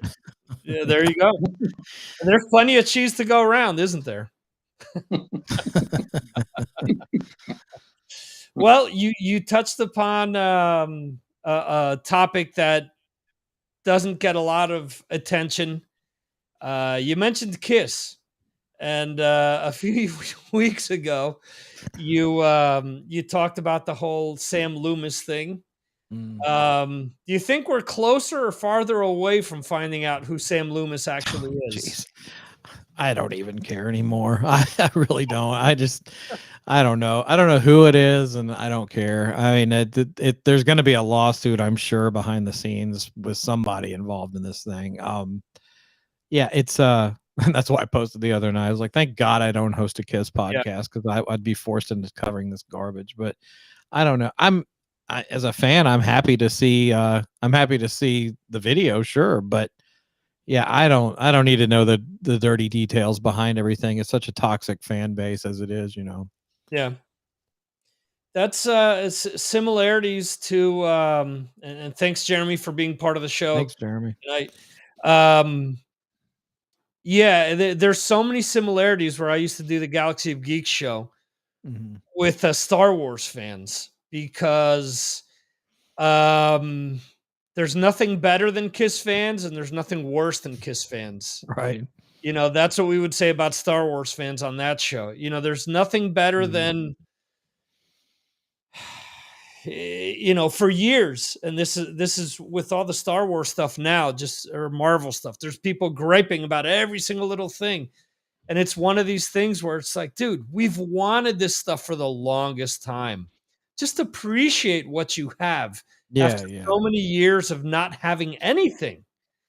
Well, and the craziest thing is the people like, oh, they uploaded it in 240p on YouTube. It was like, it needs to be better quality. I'm like, get the fuck out of here. It's old grainy footage from the 70s.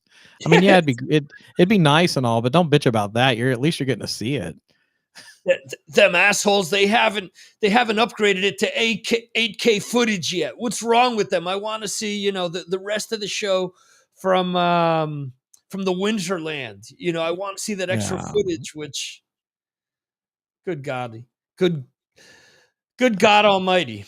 Well, it's and not to discount their gripe. I guess if you're a big nerd on that stuff, that's fine. But to me, it's like, I never expected to see most of this footage. And I'd have been fine if I never did. Right. It's none of it's been life changing or anything. Right. It's cool, but I'll tell you what, though, a lot of the 8mm stuff, I'll never watch that stuff again. I mean, most of it I'll probably never watch again. Once is enough. I didn't need to have it in my collection or whatever. But my favorite stuff is not even, well, the 70s live stuff was great. Right. But like, as far as the Second Coming footage that's been coming out this week, I like the candid stuff where they're like in meetings and stuff, and like the performance part. I mean, if you've seen one reunion tour video, you've seen them all. You don't need to see more than that. But the rehearsal stuff is great. And then I don't know if you saw it yet. The one came out this week where they're in a hotel room. I don't know what the occasion was at this hotel room, but they were in their makeup and costumes, but they were having like a business meeting, and they're talking to a guy about the music video that would become the Shout It Out Loud video from Tiger Stadium. Right. Yeah. Did you see that? I haven't seen it yet. It's interesting though, because the guy was pitching them on this concept video where they're like stomping through the city and like Godzilla, and like they're pointing and lasers are shooting out of their fingers and stuff. And like basically kind of they wound up kind of using that idea when they did the Modern Day Delilah video later. But this guy's pitching them on like this concept of them destroying the city, and then they go play, and then the guys in the band are like, no, we're like, just film the show, that let's sell the show. And it was interesting to hear that. And at the time, you can hear even Gene say, I don't want to go over the top with anything right now, as long as we just focus on playing well and doing our show. That's all that matters. And I'm thinking, God, I wish he had kept that in mind throughout the years. Because once that tour happened, it was like, okay, let's just slap our logo on everything again. Right. It was back to, same old as usual. That's funny though. You describe that, and I'm like, we saw Phantom of the Park once. You know, we don't need to rehash that. It's funny because when I grew up in the town that I grew up in, a lot of friends would come to me. Oh, he's the Kiss nerd. Let's point to him. And you meet someone like a Julian Gill, and you're like, yeah, I kind of really don't know my shit now, do I? Right. Yeah, Julian could put most of us to shame, I'm sure. Yeah, Right. It's crazy how much that guy knows. Yeah. With the Kiss footage too, it's what you're saying. How many times do I need to see them playing "Let Me Go Rock and Roll"? There's nothing fresh about it, and I tend to skip through those parts of the videos, and I look for the in between songs parts where they're talking to each other. That's the interesting stuff to me now. But no, I mean it's kind of cool. One performance thing I watched on the latest one was they're at the airplane hangar in Van Nuys, and it's when you see the footage of them just wearing the boots and street clothes, but then it flashes to them doing kind of the dress rehearsal performance, which is pretty cool. You see a glimpse of them doing part of Deuce on that, but this has at least a couple of more songs on it. And that's neat to see. And then also I was watching one of them last night. It was them the night before they played the Weenie Roast, and it was at Irvine Meadows. And you see a little bit of that in Second Coming, but it's a lot more of that where they're like going up on the lifts and stuff and trying to decide how they want to go about it. And then Peter's arguing with his daughter. That's really funny. And that's a whole sad story too. Apparently those two don't speak anymore, which is really sad. But yeah, it's got a lot of cool stuff on there, and you kind of get to hear the behind the scenes stuff. So I mean, anything backstage, meetings, stuff like that, I'm all about it. But if it's like, oh hey, here's them playing, Glens Falls in 1997, I don't, unless it's the Nashville show I was at. Of course I would go crazy for that. Right. And I mean, with that footage, like at one point a few weeks back was already taken down, was them playing Rock and Roll Hell from, I guess, the Creatures tour. Yeah. Which shit like that is cool. Obscure songs that we don't hear all the time. That's what I want to hear. But yeah. Well, there was 6 different soundboards from the Creatures tour that have been have leaked out. And oh wow. And they all sound, I can send them to you. They all sound great. Oh well, I have the old shitty cassette from California or from LA, where it was the official 10th anniversary show, which is a copy of the bootleg. Yeah, no, these are like pro soundboard quality.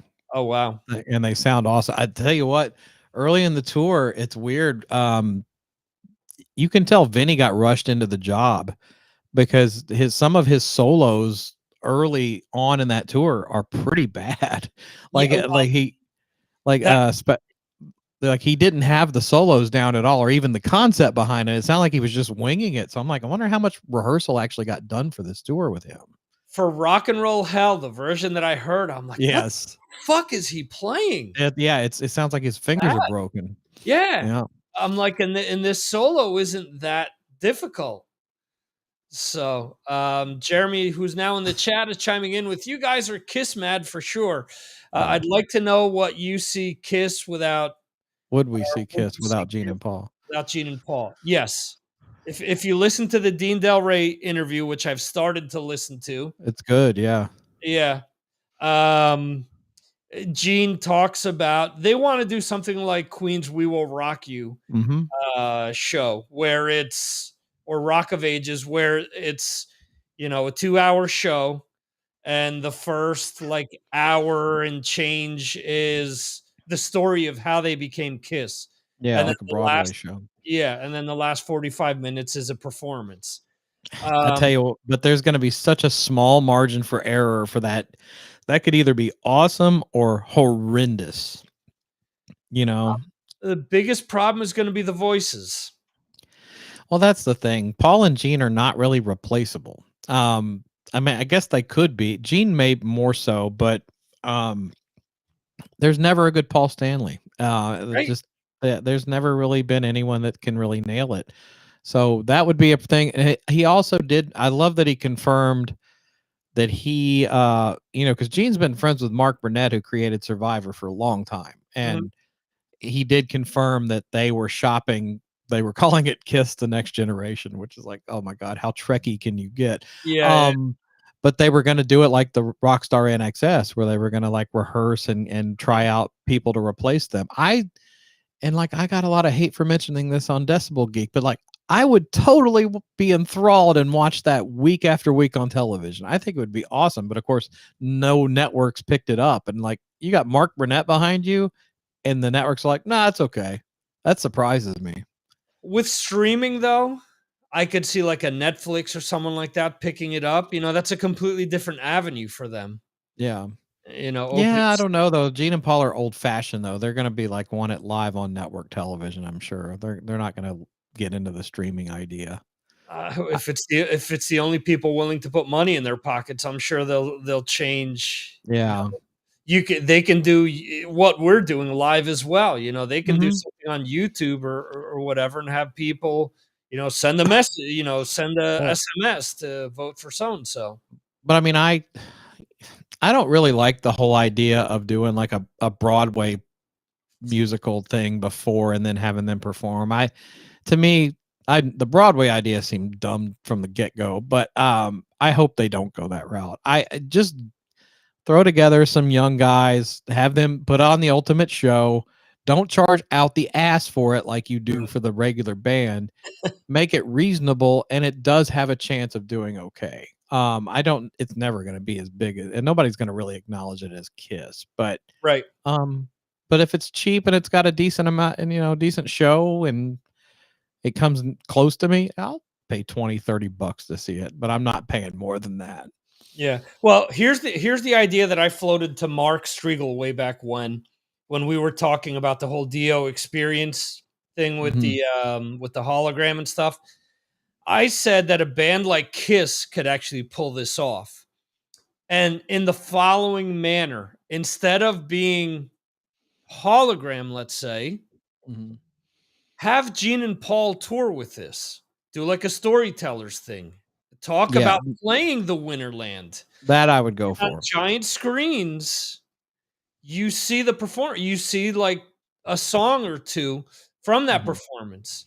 Have them talk about how they wrote the song. Have them what Paul was doing, during the pandemic, initially explaining how he came up with the riff for Mr. Speed. He was listening to Humble Pie. He was, do that sort of shit. You're telling me that Kiss fans aren't going to flock to that, and they don't have to put the makeup on. They don't have to, it's like a bare minimum thing outside of the accoutrements that are going to be behind them. Yeah. Sell it as a Kiss celebration. Well, do that instead of the Broadway show before Kiss 2.0 takes the stage. Do that. Right. Have the real guys come out, and whoever can, Ace and Peter are never going to get along with those guys. So it would be Gene and Paul, but have them come out, do a Q&A or something, or I would have Gene and Paul come out, do the Q&A, and then, they could hype up the crowd for, now you're about to see the next version of us and enjoy. Because that way Gene and Paul are still involved. They don't have to perform. They just go up there, talk for a few minutes. And the Kiss fans feel like they get some kind of experience with Gene and Paul. And that would make it a lot more that, what they say, spoonful of sugar makes the medicine go down.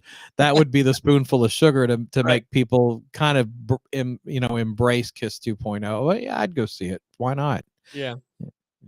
Here's the other interesting thing is that Gene keeps saying, you're not going to see these four members of Kiss together again. Okay. So does that mean that maybe you'll see Gene and Paul with somebody else, without a Tommy and without an Eric Singer? Why? I don't see why. I don't know. Maybe things are like not as good in the camp as they're portraying. You mean? Maybe as you're saying, Eric Singer looks bored to shit. So maybe he's definitely bored up there. I mean, yeah, I'm sure he is. Maybe they're looking to bring in a 20-year-old guy. Oh, do it that way. Bring them in one piece at a time. Well, worked for Foreigner, didn't it? That's what they did. Right. I mean, there's been a lot of bands that have done that. So, I mean, why should Kiss be any different? And it's just like anyone getting up in arms about anything Kiss does at this point, then it's like, where the hell have you been the last 20 years? Right. I'm surprised though, and I've said this a bunch of times, that at least they don't continue the cruise because it's only once a year. Mm-hmm. They're still going to make a shitload of money if they just go up there and perform. I mean, 3 shows, one of them is acoustic where they don't really. Well, you have to. Do you really believe they're going to stop doing the cruise? Of course not. They're going to keep doing it. But with them performing, at the very least, they'll do an acoustic thing or a Q&A or something. Yeah, I mean, it's going to continue, I'm sure. Yeah, I'm surprised that it didn't expand beyond just doing one in the States. I'm honestly surprised they didn't do, one in Australia in the winter, when it's winter up here. Well, maybe there isn't the demand they thought there was, because from what I hear, they added the second cruise that takes place the week before the one they had announced. Right. And from what I hear, they're having a hell of a time selling the cabins on that one. Well, also, how many thousands are they asking for the cabins? But they kind of got, they didn't. Well, I would say they got in trouble, but they didn't, because it is standard practice according to what I heard on cruises. But so Six Man that runs the cruise, they do several theme cruises for different bands, right? And for what they have a thing called the Cannonball Club, where if you buy a ticket on the Beach Boys cruise, you'll get offered. That means you're in the Cannonball Club, which means a deep discount on a different themed cruise. Mm-hmm. So they added the first week of the Kiss cruise to the Cannonball Club at a super deep discount, like $500 a cabin. That's how hard of a time they're having selling these things. Yeah. But it pissed off a bunch of Kiss fans, because Kiss fans are like, well, I'm on the second week, the second cruise the week after. Can I get on this one for $500? They're like, no, it has to be off like the Beach Boys or whatever else. It has to be a different themed cruise to get that discount. So, of course, that pissed off a lot of people. Yeah. Again, you've got fickle fans to begin with. So if it isn't exactly how they envisioned it would be, then then you're gonna have gripes regardless. Well, and I'll be in LA the week of the first cruise, because I'm gonna help my friend Joe out with Kruise Fest. So my wife and I are going over there to help. So we're gonna get there a couple days early. It'll be kind of fun. I want to go back to the Rainbow and see the Roxy and the whiskey and all that stuff. So but yeah, so I'm looking forward to a LA vacation, and then I'll probably be looking forward to get the hell out of LA as soon as I can. Who's going to be involved in Rockfest? I know that it's some members of Fraley's Comet, Anton Fig, for Kruise Fest. Kruise Fest. I'm sorry. Yeah, that to me, that's the most exciting part for me. Is it's basically the original Fraley's Comet band, of course, without Ace, because Ace is doing a different event somewhere else. But it's Todd Howarth, John Regan, and Anton Fig, which Anton doesn't typically do these types of events. So I'm really excited to meet him. That they're going to do a quick performance, and then the main headliner is Slaughter. Slaughter's going to play at the concert on Friday at a place called the Yost Theater. But and then Thursday at the hotel, they're doing a Punchlines and Backlines comedy show that Courtney Cronin-Dold puts on. She's done those for us for ROCKNPOD, and Craig Gass and Hal Sparks are both going to be a part of that. And then they're working on getting one of the rock stars to do stand up at the event, but it hasn't been announced yet because the person hasn't confirmed yet. But that's one thing. And then Friday at the concert, it's Slaughter, the Iron Maidens are going to be playing, and a band called Dress to Kiss, which is a good Kiss tribute band, and Fair Warning, a Van Halen tribute band. So it's a pretty solid concert, and this Yost Theater place looks really cool. So but yeah, I'll be helping out on Thursday at the hotel. Might do some podcast related stuff, I don't know, but probably just helping out and hanging out with Kiss fans that I haven't seen in a while. Oh, very cool. How much does it cost to get into Kruise Fest? They have a deal. Of course, you put me on the spot. Let me pull up the website real quick. That's what I do. That's what I do. The VIPs, there's pretty limited amount of VIPs that are left, and those are the ones you want, because you get a whole lot of extra stuff out of the deal. but let me make sure I find it. Artists and VIPs. Oh, and DJ Noise is going to be there. He's a really cool DJ. Plays a lot of Kiss music and stuff, so that'll be fun. Buy tickets now.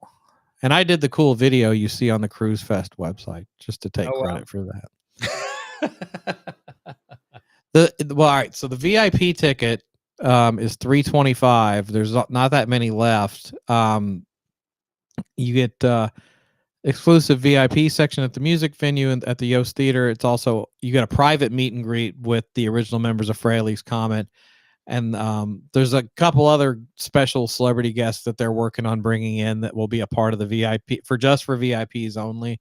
Mm-hmm. So, and I'm throwing some cool stuff in as ROCKNPOD related that the VIPs will get. So, those are going to probably sell out soon. So if you are watching and interested, I would get it soon. Go to Kruisefest with a K, .com, and that's where you can buy those. Cool. Yep. I'm assuming that the fine gentleman from Fraley's Comet will be telling some Ace stories as well. Yeah, you can guarantee that, and I think Anton's also. If you're a VIP, Anton's. I think you get like a free pair of autographed drumsticks from Anton too, so that should be cool. Yeah. Cool. One of my most heartbreaking moments was checking out Live Plus 4 for the first time without Anton. It was Jamie Oldacre playing. Oh, I thought Anton played on that. No, Jamie Oldacre's playing it, and they kick it off with "Rip It Out." Yeah, and it gets into the fill section, and Jamie's playing like something completely different. I'm like, oh my god, why? I wonder why they wouldn't have used one of the Anton shows for the live record. That's a little odd. Because I listen to that a lot. Yeah, that's part of the Live Plus 1. I'm thinking of Live Plus 1. Yeah, Live Plus 4 is the VHS that was shot in London. So it's Jamie Oldacre. It's the second sighting tour. Yeah, they're playing the Hammersmith Odeon. Yeah, I used to have that video. Yeah. So and I remember Ace coming on Eddie Trunk show, and Eddie was trying to hype the VHS up, and he says, "I don't care if you watch it or not. I hate the way they cut my hair."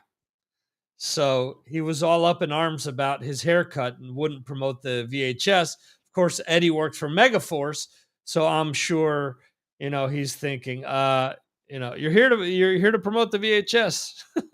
Who gives a fuck about your hair? Yeah. But oh man, yeah, I used to watch that video. I'm sure you've seen the bootleg video, which a lot of the raw footage from that, like the backstage and them showing up at the hotel and everything. That's pretty fun to watch. But yeah, Jamie Oldacre is a great drummer, but he was not a good fit for that band. He didn't work in that band. He flat out, in Ace's book, he flat out says, well, since he was Eric Clapton's drummer, I figured he'd be a good fit for us because what's good for Clapton is good for us. Different, not the case. Completely different type of music, though. It's I thought he did a fine job. He wasn't right for the band. But if I was in the audience, I wouldn't have hated it. But when you watch, it's just like he's got just a different feel from what you would expect. Very different drummer than Anton. Yeah, absolutely. And I think to his credit, for the most part, everyone that's come after him, whether it's been, Matt Starr or Sandy Slavin. Sandy Slavin is another one. And I'm trying. All of a sudden, I'm brain farting with the guy who went to LA Guns after. Scott Coogan. Scott Coogan. They all played the Anton material fairly well. Mm-hmm. So it was a different animal, and all of them, different backgrounds. Sandy Slavin came from the band Riot, so it's I loved his work with Riot. Yeah, so it's a lot closer to what Ace was doing as opposed to, what Clapton was doing. Yeah, Yeah, I don't think of. Yeah, I Shot the Sheriff and Rip It Out. Just they're so similar, right? Similar, yeah. So, you guys are coming up to 500 is the magic number for Decibel Geek. Yeah, we're 9 away. And I've got I've got to figure out what we want to do something special for it, because it's like anytime we have milestone episodes, we're like, oh, we should do something, and then we never do. So I'm thinking we're going to do something along the lines of like we'll do a live stream celebration, but I want to talk to people like you and other podcasters, and maybe get some cool either MP3 or video clips from podcasters, of course, kissing our ass and telling us how amazing we are, and because that's really the whole point. Although it would be funny to get some people like, you guys fucking suck, and I would actually like that, be like, you guys are assholes. It'd be fun to play. Maybe we'll do like the anti-celebration. It'll just be insults the whole time. There you go. A roast of the Decibel Geek Oh podcast boy, episode 500. So I just have to get Ian Wadley on and then just like go. I'm sure he could come up with material for an hour. He could be the host. Yeah. Yeah. It'll be just it'll be a whole hour of jokes making fun of Ugly Kid Joe and Tough, and and Juice Newton will get brought up several times too. Yeah. I'm sure. Yeah, roast is not a bad idea. That might be fun for the live stream part, and then maybe do a serious episode for the actual episode. I like that. See that? I come up with good ideas every now and then. Yeah, I'll send you your fee. There you go. my consulting fee. Yeah, but a roast live stream, that might be kind of fun.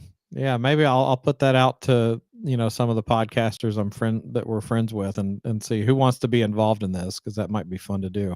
Maybe I'll even text Craig Gass and Courtney and say, do you guys want to do something? That would be cool. Oh, that might be fun. Good idea. See that? I'm good from time to time. Yeah. It's 10 years for you guys, right? No, it was 11 this past April. Okay. So we'll be 12 in next April. 12 next April. A dozen years. Any show that you listened to along the way that you were surprised that hasn't continued all this time later? You mean another podcast? Yeah. That hasn't continued? A show that you thought was good that you thought could have, I don't know, either become bigger or it just entertained you, and it stopped, and you thought, wow. I think maybe they're still doing. If they're still doing it, they don't really do Kiss stuff anymore. But Kiss Science Theater used to be like a big go-to for me, and then I think they just kind of petered out. They might, but then they started going off into other tangents like Blues Brothers and stuff. I need to check and see if they've put anything out, but I don't think I've heard much from them in a long. And then another one, which one we saw coming was going to probably come to an end, was Pot of Thunder, because they were going through every Kiss song. And I'm like, well, they're going to run out of songs eventually. Right. And they've switched to other stuff, and the Kiss nerd in me just doesn't go back and listen to the non-Kiss stuff. Right. I'm glad I don't host a Kiss show, but if I listen to you as a Kiss show, I want you to remain a Kiss show. That's just me. Yeah, I don't know. Those are the two that come to mind. I'm trying to think of other one. Well, what was it? And it's funny because the music they covered, I never really liked much. But I love the personalities, and that was Radioactive Metal, which I know they're still around, but like Rock's not on the show anymore. So no, I was really into their show just because they were funny to listen to. Of course, they would cover bands that I had zero interest in. Right. But their personalities would keep me interested. So that was one. But yeah, I guess those are the ones that kind of come to mind from early on. Yeah, Rock bailed 4 years ago, 5 years ago, maybe at this point. Yeah. He just had enough, and he's now started podcasting again, but in French. Oh, really? Yeah, he's French Canadian. He's originally from Shrewsbury, I think is the name of the town. It's like 40 minutes outside of Montreal. And so because he goes to a lot of wrestling events, he's been part of a French Canadian podcast, kind of their like man on the street type of a deal. Oh, cool. Yeah. Well, yeah, I always liked the chemistry with him and Snowy. I always they were, especially when they would argue with each other, they were always entertaining. Oh, that was often. And there's that's part of the reason why Rock isn't part of Oh, I'm sure. Yeah, and sometimes the combustibility is it's entertaining, but it also leads to the end of things, and Yeah. that happens. Well, that's also a credit to you and Aaron as well. All Mhm. these years later, how many times can you think of an event taking place where you're like, "Oh, that's it. I'm not doing anything with this guy anymore." Just we've just had a couple of tense moments, for real reasons too. But I mean, but it's thankfully, I like to think we're both of the mindset of don't sweat the small stuff, and it's all small stuff. Mhm, It takes a lot for us to get in an argument, but I think we both view it as an escape. mhm. And it's just like we both have regular day jobs that are not fulfilling. I mean, they pay the bills, Right. and but it's a great, obviously we love the listeners and the friends we've made, and that's great and all, but I mean, I view it as therapy. I mean, I really do. It gives me something to take my mind off of my problems, and it always has. So, and Aaron just, Aaron is my best friend, and I Mhm. think he would agree that I'm his. But yeah, I can't think of too many occasions. No, I don't. I've never gotten to the point where I'm like, I can't work with this guy anymore. I think he Right. has with me a couple of times, but I never have with him. So, no, I can't think of doing the show with anyone else. Yeah. Um, but here's another thing too. Maybe last week you guys hit on something new that you haven't done before. You're talking about demo episodes, news episodes, but what about DIY home repair? You guys showed some plumbing and some Oh, the water. water heater. Yeah. I'll leave that to him. He's the expert on that. Unless you want to watch me screw things up, yeah. Although I'm gonna have a plumber out to my house soon, I'm sure. I've got pipes that are getting bad. But yeah, but I will not be live streaming that. Okay. Yeah, But I mean, you would probably be better at a P&L statement. yeah. I got your P&L statement. There you go. Actually, I'm a plumber. Is there any band that all these years later that Aaron hypes up? You know that Aaron's got his bands Uh that huh. that you still all these years later. Wow, how does he still like this band? Kind of, I guess, tough to a point. I mean, I like a couple of records of theirs. I don't think they're terrible. Well, let me think of other ones that there's other bands where he's gotten into them, and I'm just like, I don't see it. Right, Was it? Well, he loves that King Gizzard and the Lizard Wizard band. right. But even he's like they're hit and miss because they put out like 10 albums a year, and they're all different. So but like everything he's played by them, I'm just kind of like, I don't think so. But it's like bands that are like his favorites. No, I guess tough to a point because some of their stuff I just hate. But like there's the Religious Fix album that became Fist First. I love that record, and What Goes Around Comes Around grew on me.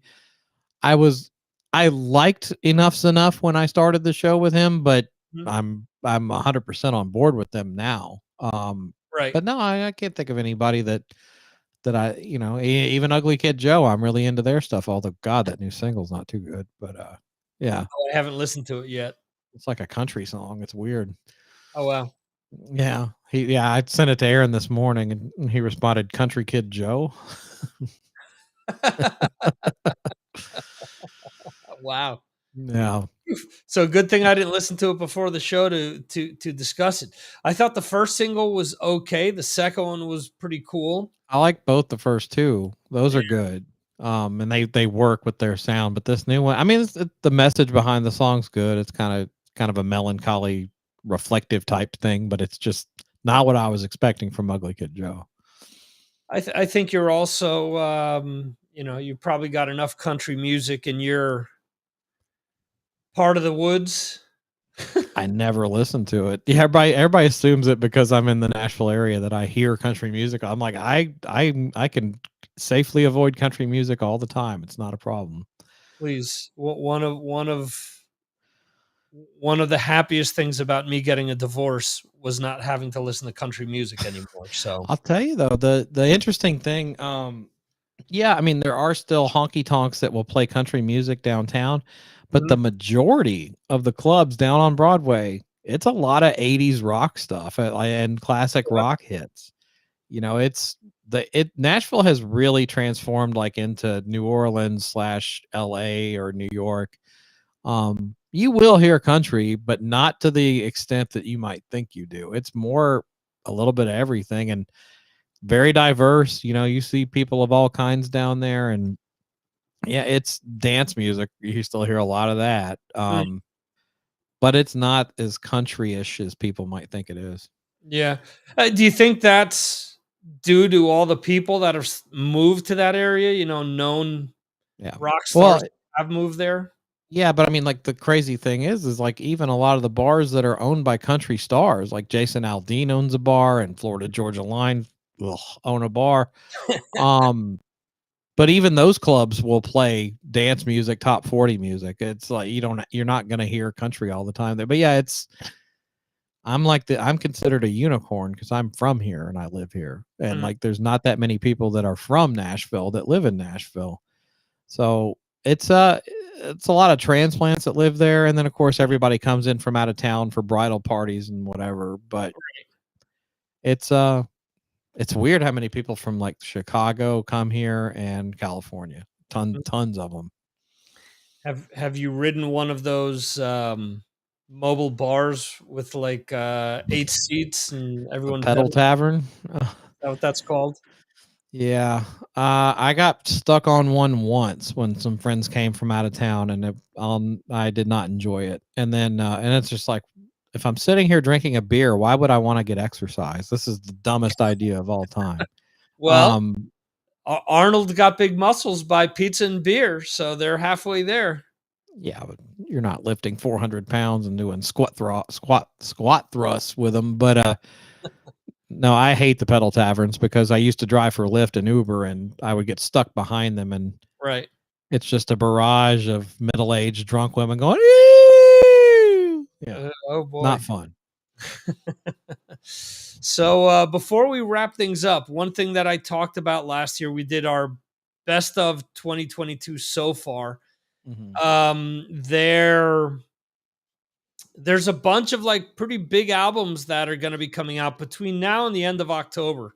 So I wanted to rattle some of these off and see if any of them piqued your interest, or if they were a pass, and maybe some of these you're really not into, some of these you are but aren't excited about them. Let's see. Bill Elam is saying that second Ugly Kid Joe single sounds like bad AC/DC. I guess it was weird because it was so different. No, I like that single. I like it when they sound like AC/DC. I have to disagree with you, Bill. I'm talking about Long Road. It's called Long Long Road, I think is the one that just came out, and it's a country-ish song. So but yeah, it's okay. We can disagree. Still love you. There you go. Are you into Machine Head at all? Depends on what era. I mean, Burn My Eyes era, sure. Okay. Does the new album, which is a concept album based on Japanese anime, interest you? Oh God, no. Rob Flynn is weird, man. He makes some odd decisions. I don't. Yeah, I'm probably not gonna like that. Okay. Are you a fan of anything that Muse has put out in the past? You know, it's weird. A lot of their hit singles haven't done much for me. Music, but then what was it? I heard. Is it maybe it's one of their new songs that I heard just randomly on Spotify the other day. Is it called like Left for Dead or Kill or Be Killed? I think. Yeah. It's the latter. Kill or Be Killed. That's a damn good song, and it's pretty heavy. There's singers. I don't know. I'm not crazy about his voice, but musically, yeah, there's some good stuff there. I am after that Kill or Be Killed song. I'm interested to hear more of them. Yeah. Okay. Let's see. On September 2nd, big day for releases. There's at least 3 big albums that come out. You have the new Megadeth. I like what I've heard on that one. Everybody's raving about the Ice-T thing, but it felt like it was shoehorned into me. That song could have been just fine without him, in my opinion. But I like the 3 songs they've released off of it. I've liked it. It sounds like it's gonna be right up there with Dystopia, around the same kind of vibe, which I love dystopia. So if they can do that, yeah, I'll be happy with it. Okay. For me, the last single they put out was, I think, my favorite, because I think the first two songs sounded very dystopia like you're saying, and this third one sounds like something different. So that's what kind of caught my interest. I've only heard the new one once, and that was earlier today, and I was busy when it was playing, so I need to give it more of a day in court. New King's X. Man, I love King's X, but I have not liked these two songs they've put out on this record, man. Oh, and I want to so bad, but yeah, I was not impressed with either of them. What about, did you like them? They're okay. You know, I was listening to them and thinking, I hope this is their tattoo, you know, like what Van Halen did with the last album, where they released kind of the worst song off of the album as a single. What's the new one called? Like Give It Up, I think. The song or the album? The song that the last song they put out for it was called like Give It Up, I think.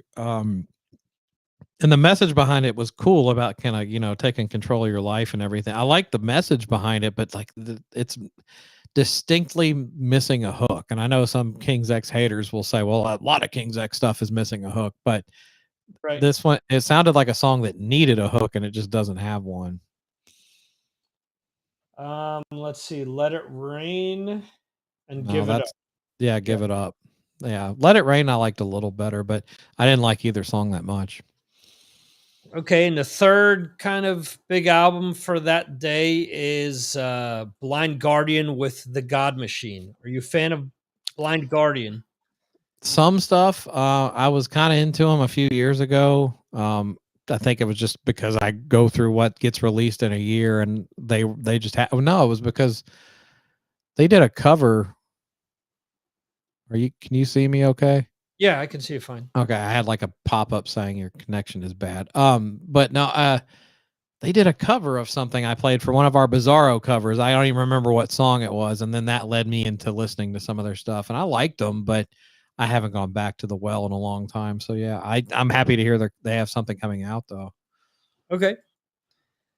September 9th, we have Ozzy's Patient Number 9. Are you looking forward to that?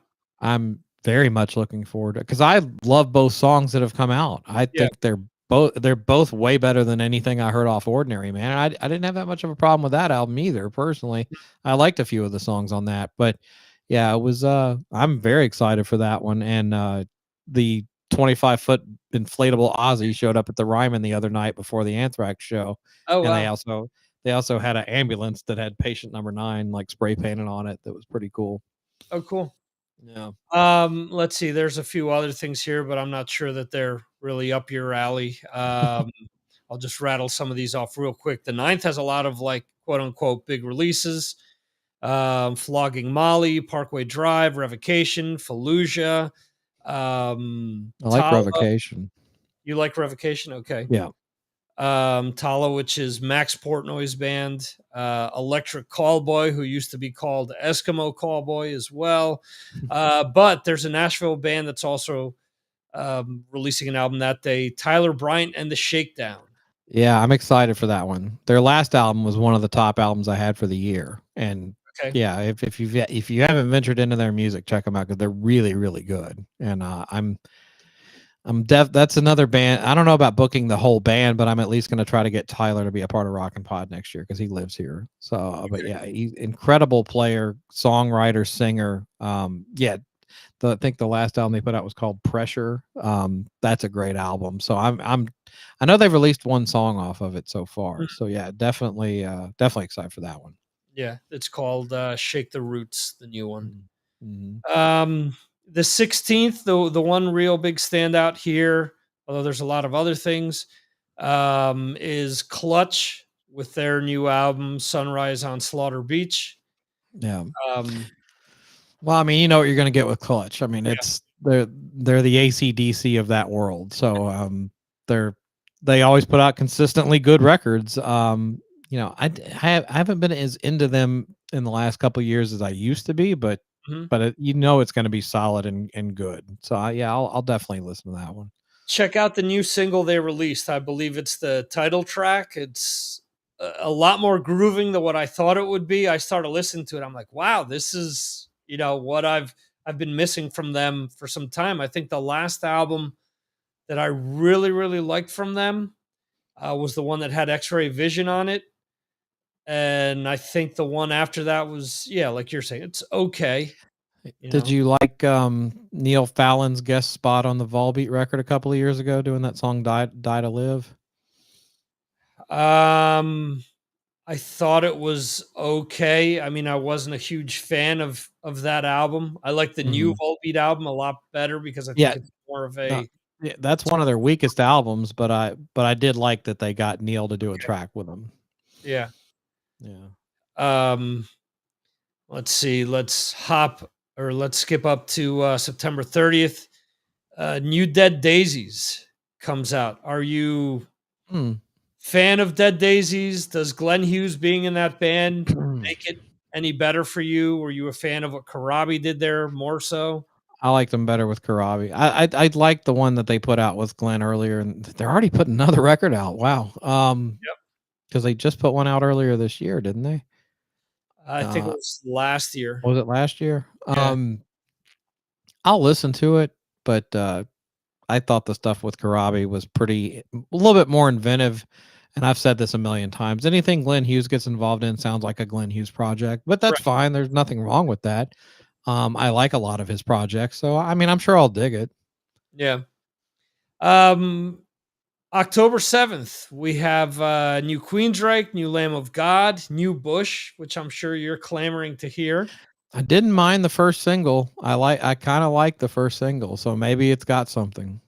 Yeah, to be honest, he said it was a continuation of the last album, Kingdom, which in my opinion is the best thing they ever released.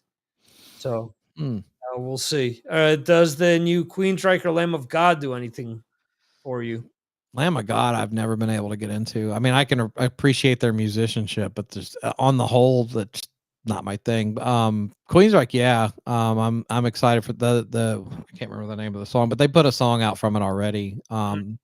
2 songs actually, I think, and yes. I've liked what I've heard. The second one was a little bit of a curveball, but but no, I liked it. I like was it The Verdict that was the last record? I thought that was pretty cool. So yeah, I mean, I'm sure it'll be good. Yeah, I like the first single, but the first single to me sounded like a mix mash between Maiden and Rush. Yeah, I could hear that. And then the second single was like, I wasn't into it at all. It just sounded like they were stuck in a cabin listening to Pink Floyd all weekend and wrote their best Pink Floyd song. That's pretty well stated. Yeah, I can agree with that. Yeah. It was kind of like, oh wow, that's interesting choice for a single. So who knows what the rest of the record's gonna sound like. October 14th brings us everything from Orianthi to Alter Bridge to the new Skid Row. Alter Bridge, just since their first record, I don't know. Miles Kennedy, something about his voice just doesn't do it for me. He's talented. He's got range. There's like it's one of those. There's certain people where you listen to him, you're like, I should be a fan of this, but I'm not. It just grates on my nerves. Orianthi, I like some of her solo stuff, but I need to give it more of a real listen. And then what was the last one you said? Skid Row. Yeah, we've talked about this one on the phone. I need to hear it. It'll probably be good. I'm sure Eric Grunwald sounds great, and I'll probably listen to it once or twice, and that'll probably be it. Right. Alter Bridge, their first album to me is their best. Yeah, I agree. Once like you said, once Miles Kennedy kind of started getting popular with Slash and with that, I know there are people that love him to death, but his voice just gets on my nerves. It just, it's worse than Scott Stapp's voice. That's all I'm going to say, in my opinion. No, maybe. The Orianthi, she released the first single. Actually, sounds really cool. So I'm looking forward to that. Cool. I'll check it out. I'm always into guitar players, and she's a great one. Are you into Avantasia at all? No. Okay. Well, some what Tobias is Samet is part of that, right? I mean, Yeah. some of the stuff, it just depends on the record, and I've really got to be in the right mood for that type of stuff. Yeah, I'm not a fan at all. I obviously, when he's had Bruce Kulick or Rick Singer, stuff like that, I've checked it out, but I like Ed Guy more than Avantasia. there you go. And then the 28th, which is the last day that I want to touch upon here, Devin Townsend and Massive Wagons released their new album. I'm a big fan of Massive Wagons, so I mean I'm totally excited for that. Although they put out a song called "Fuck the Haters," which is okay. Yeah. The second single that they just put out, I did not like at all. It sounds like they're trying to be too heavy. It kind of reminded me like the thing I like about Massive Wagons, and I think this is a decent comparison. I like Massive Wagons because they can be heavy, but it's got a sense of melody to it. It's got a hook to it. And then it reminds me of why I got into the Wild Hearts and Ginger. Heavy, but not too heavy, and it's got a sense of hook to it. And it sounds like they're totally taking a page out of the playbook that Ginger has used for the last couple Wild Hearts records, where it's like, let's just go way over the top with the heavy sound and screw the melody. And I'm worried the second single they released sounds like it could have come off Renaissance Men by the Wild Hearts, and I'm like, I don't like that. So hopefully the rest of the record stays true to what they do. Yeah, I will say that on my Patreon, both of those songs have gotten a lot of hate. Even Fuck the Haters? I thought that one's okay. Sounds like their old stuff. I prefaced it by saying I know a lot of podcasters that love these guys. I've never really gotten into them personally, but hey, maybe you guys like them. And every comment was negative. And really, yeah, as somebody said, way too generic. Seems like they're trying too hard. I don't really. Who else sounds like that? Okay, I love them. They're melodic and they have a sense of humor. That's why I like Alice Cooper. I mean, if you listen to what I'm into, it makes sense I'd be a fan of theirs. So, but yeah, I mean, whatever. Since you mentioned Ginger, on October 7th, with Queensryche, with Lamb of God, with Bush, there's also Ginger Wildheart and the Sinners released their debut album. Okay. Well, I've been worried about him for a while now. He seems like he's going through another mental crisis. So we'll see what it sounds like. You never know what you're going to get from him. First single sounded like something. It sounded like the album is going to be full of like ska and punk music. Oh, shit. All right. Well, I'll probably be skipping that one then. He's very hit and miss. When he's on, he's amazing. Oh, yeah. Absolutely. And then when he's not, you're like, what the fuck are you thinking? Yeah, is this that same guy? Is this the guy that wrote that? Oh, I'm convinced he has multiple personalities. He has to. That's very that's quite possible. Real quickly, I said that was going to be the last thing, but you had to bring up Anthrax. You were worried that the show wasn't going to go down. The show went down.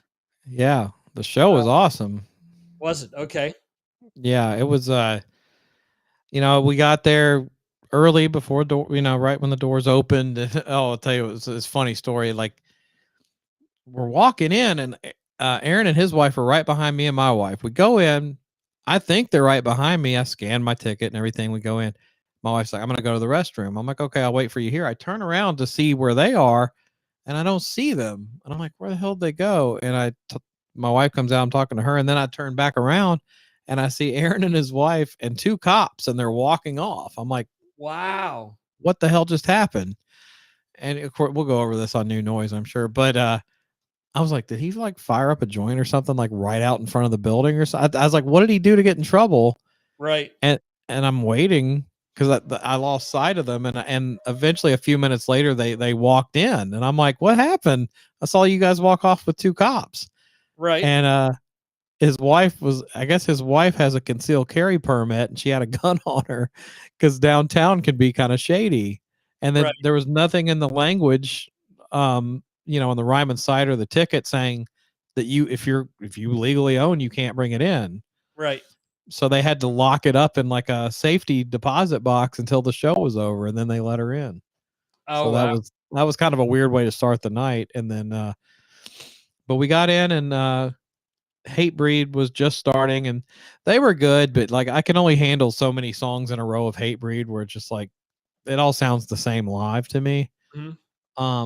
They're a band that sounds better on record. So, they play, but like while they were playing, I was like, I want to see at least a few songs because I do like Josta and I like the band. And it was just so bizarre though. I'm standing in the Ryman watching Hatebreed play. Right, They're right, just so weird. And my wife's like, this is not for me. So the merch line was a mile long. So she's like, I'm gonna go ahead and wait in the merch line, and then when you're ready, come out and meet me. So I get through like 4 or 5 Hatebreed songs. I'm like, all right, I've had enough. And so I go out and I meet her in line. And this is the weirdest thing. So it's Hatebreed, then Black Label, then Anthrax. The line's a mile long for merch. And she's getting up close to the front of it. And then they've got Black Label stuff on the left and Anthrax stuff on the right. And the guy at the Anthrax side yells out, anyone who needs Anthrax merch, just come on up. So like the vast majority of the people in the line were there for Black Label merch. So I'm thinking, is this mostly Black Label fans? This is a little odd. And and I'll tell you why it was odd in a minute. So because I'm like, I don't want to buy Black Label. I want Anthrax stuff. So my wife gets a Persistence of Time t-shirt, and they had these cool hoodies that have the Persistence of Time clock on the front. Right. Really big. And it's a zipper hoodie, and then on the back it's got the logo. And it was not cheap, but I was like, I want something. So I bought that. And we go back in, and then Black Label comes on, and they were good, but it was my first time seeing Black Label. I'd never seen them live. Right. They were good, but man, they were ear-piercingly loud to where it was hard to distinguish a lot of stuff. They were almost loud to a fault, but they were great. I enjoyed all the stuff I heard. They played a lot of great songs. And I will say, Dario, the other guitar player, hell of a player. Oh yeah. Best part of the show, well, 2 things. They did this guitar duel where Zakk and him are going back and forth and stuff, and that goes on for like 15 minutes. It was pretty wild. Yeah. And they're playing behind their head and stuff, and then he gets on the piano and he starts playing In This River, and then right as the song kicks in, banner photos of Vinny and Dime come down and cover the amps, which was pretty cool. That was nice to see. And they went over okay, but Zakk had to work hard to get the crowd into it, that's what I'm thinking. Everybody's buying Black Label merch, but the crowd, not that they're booing or anything, but they're just not being really over enthusiastic. Yeah. And he's just having to do this and, try to get the crowd going. And by the end of the set, they were going over better, but it was just kind of like, oh, they're not as into them as I thought. And then Anthrax comes on and the crowd went ape shit. And I'm like, why weren't you people buying merch? It's just odd. Right.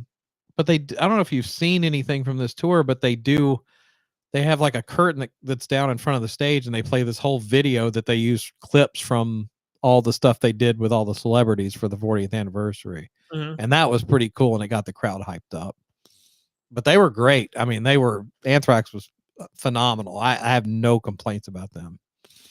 Other than they only played 12 songs, which is a little lame. Well, I got to see them headline and only do 45 minutes, so yeah, and that's about all they played at this one. So I don't know why they're not doing more material, because they were energetic. They looked like they were having a blast, all of them, but it's just kind of like, why is the set cut down so much? I think Black Label was on stage longer than they were, and it's kind of like, why is the set so short? That's maybe because Zakk was soloing so much that it made it feel like it was a lot longer than what it actually was. Yeah, and I like Black Label and I love Zakk, but it's just kind of like, they could have cut 2 or 3 songs off of that set list and I would have been fine, or cut out some of the extended solos. And I love guitar playing, but I'm just kind of like, all right, enough is enough, guys. But I have one of their DVDs, and it's always worked great when I've had insomnia. That's all I'm gonna say, because there's only so much soloing I can handle. I want to hear, and Black Label has a lot of cool music. Yeah, they could add a song or two in and cut some of the soloing down. You know, Yeah. like the guitar part was great, but it's like there 10 minutes worth of that you could have cut off and it was still would have been impressive, you know. But I don't know, it's their set. But Anthrax, man, they tight as fuck, and the energy, like the crowd went crazy for him. Joey was really appreciative of the crowd, and Mhm. Frank Bello, man, that dude's a fucking animal. He just still runs around like a crazy person. It's wild, you know, as old as they are. And then at one point, Scott gets on the mic and says, "You know, I'm not supposed to say anything about this, but we got 25% of Pantera behind me here." Oh boy. And he's like, "I can't wait to buy a ticket to that." And I'm like, "Buy a ticket? He should put you on the guest list." But you know, Right. but yeah, so I was like, that's gonna be my joke when we talk about it on the shows. Well, I always saw 50% of Pantera the other night. Yeah, Zakk And Charlie. and Charlie. So it's Yeah. at some point during this tour, did the other two show up? Oh, see, that's what I was wondering if that's going to happen. I wouldn't be shocked, you know, if I think that does Phil live in New Orleans still? I don't know. I don't know. Although somebody said he lives on a ranch, so maybe he's in Texas. But yeah, I wouldn't be surprised. And then I heard rumors that there's like there's a festival in Brazil and a festival in Mexico that they're already rumored to be playing in And December. not Fest, the two of them. Not So Fest. we're gonna have to waterboard Toomey to get information out and see if he can fill us in. I But tell you what, I mean, I would love it if, you know, and it's too much work for Charlie, but I would love it if Anthrax opened for Pantera. I think that would be amazing, but here's it's probably not going to happen. here's what a lot of people this is what multiple people brought up when we started talking about this. The fact that maybe the bill will be Black Label, Anthrax, Pantera, and that the Pantera set will only be like a half hour long, Huh. and that the other two will also, you know, not play as full sets as normal. But if Anthrax is already only playing 12 songs, that means they play 5 songs, and then Mhm. he does, you know, another 10 with Pantera. Yeah, that's a regular set, and he gets a break in between. So, yeah, hey, The I would love it if that was the case. the other thing too there though, can they sustain that for a few years, or is this just going to be like a 1 year, you know, or is it going to be like what the Misfits are doing, 4 shows a year, Yeah, it just boatload? depends on how much money is coming in. It's all going to depend on money. I mean, if they go over gangbusters and there's like stadiums worth of people that want to see them, I'm sorry, Black Label and Anthrax, but the rest of you guys are getting put on the back burner because Pantera is going to start touring hardcore. They will if the demand is there. I'm sure of it. But could you see that being a full blown tour as opposed to what Oh I yeah, just mentioned? Because I mean, the Misfits with doing $300 tickets. For yeah. Well, fucking they could go that route if they want to. It's more exclusive that way, but right. I don't know. They're all road dogs though. They love to play live. So I would not be shocked if it turns into a full scale tour. And I'm fine with that. Just please do not record original music as Pantera. That's the only thing I ask. You don't want Psycho Circus Part 2? It's just you can't put the Pantera name on a record without Vinny and Diamond. I mean, of course they'll be like, "Well, we're doing it on a tour." So, but no, I don't want them to do a record together. Leave that alone. Only time will tell. Well, I mean, it's not going to sell anyway. So what's the point? You know. I don't know. That's a good question. Even if Vinny and Dime were around and Pantera put out a new record, it wouldn't sell that well just because of the times we live in. Yeah, I mean that could very well be. I mean it depends. I mean they know their hardcore audience more than anyone else. Um, getting back to the Dean Del Rey Gene interview, Gene says something about that. About he brings up BB King and he brings up blues music and black music, and he says, you know, hey, it's not all about selling millions of copies. He said BB King played and put out albums until the day he died. He Yeah. goes, So why say that and then you bash rock and roll all the time? Well, that's called clickbait. That's called calling attention to myself. Well, yeah, and then he even talks about, encourages Dean at the end to, like, continue to push new artists and help them out and everything. And I'm thinking, you could be doing this too, Yeah. You could be putting young bands out on your tours and helping them out. But no, let's put a fucking painter up there. So Paul doesn't feel threatened. But anyway, we'll go another hour if we're going to go into that. Yeah.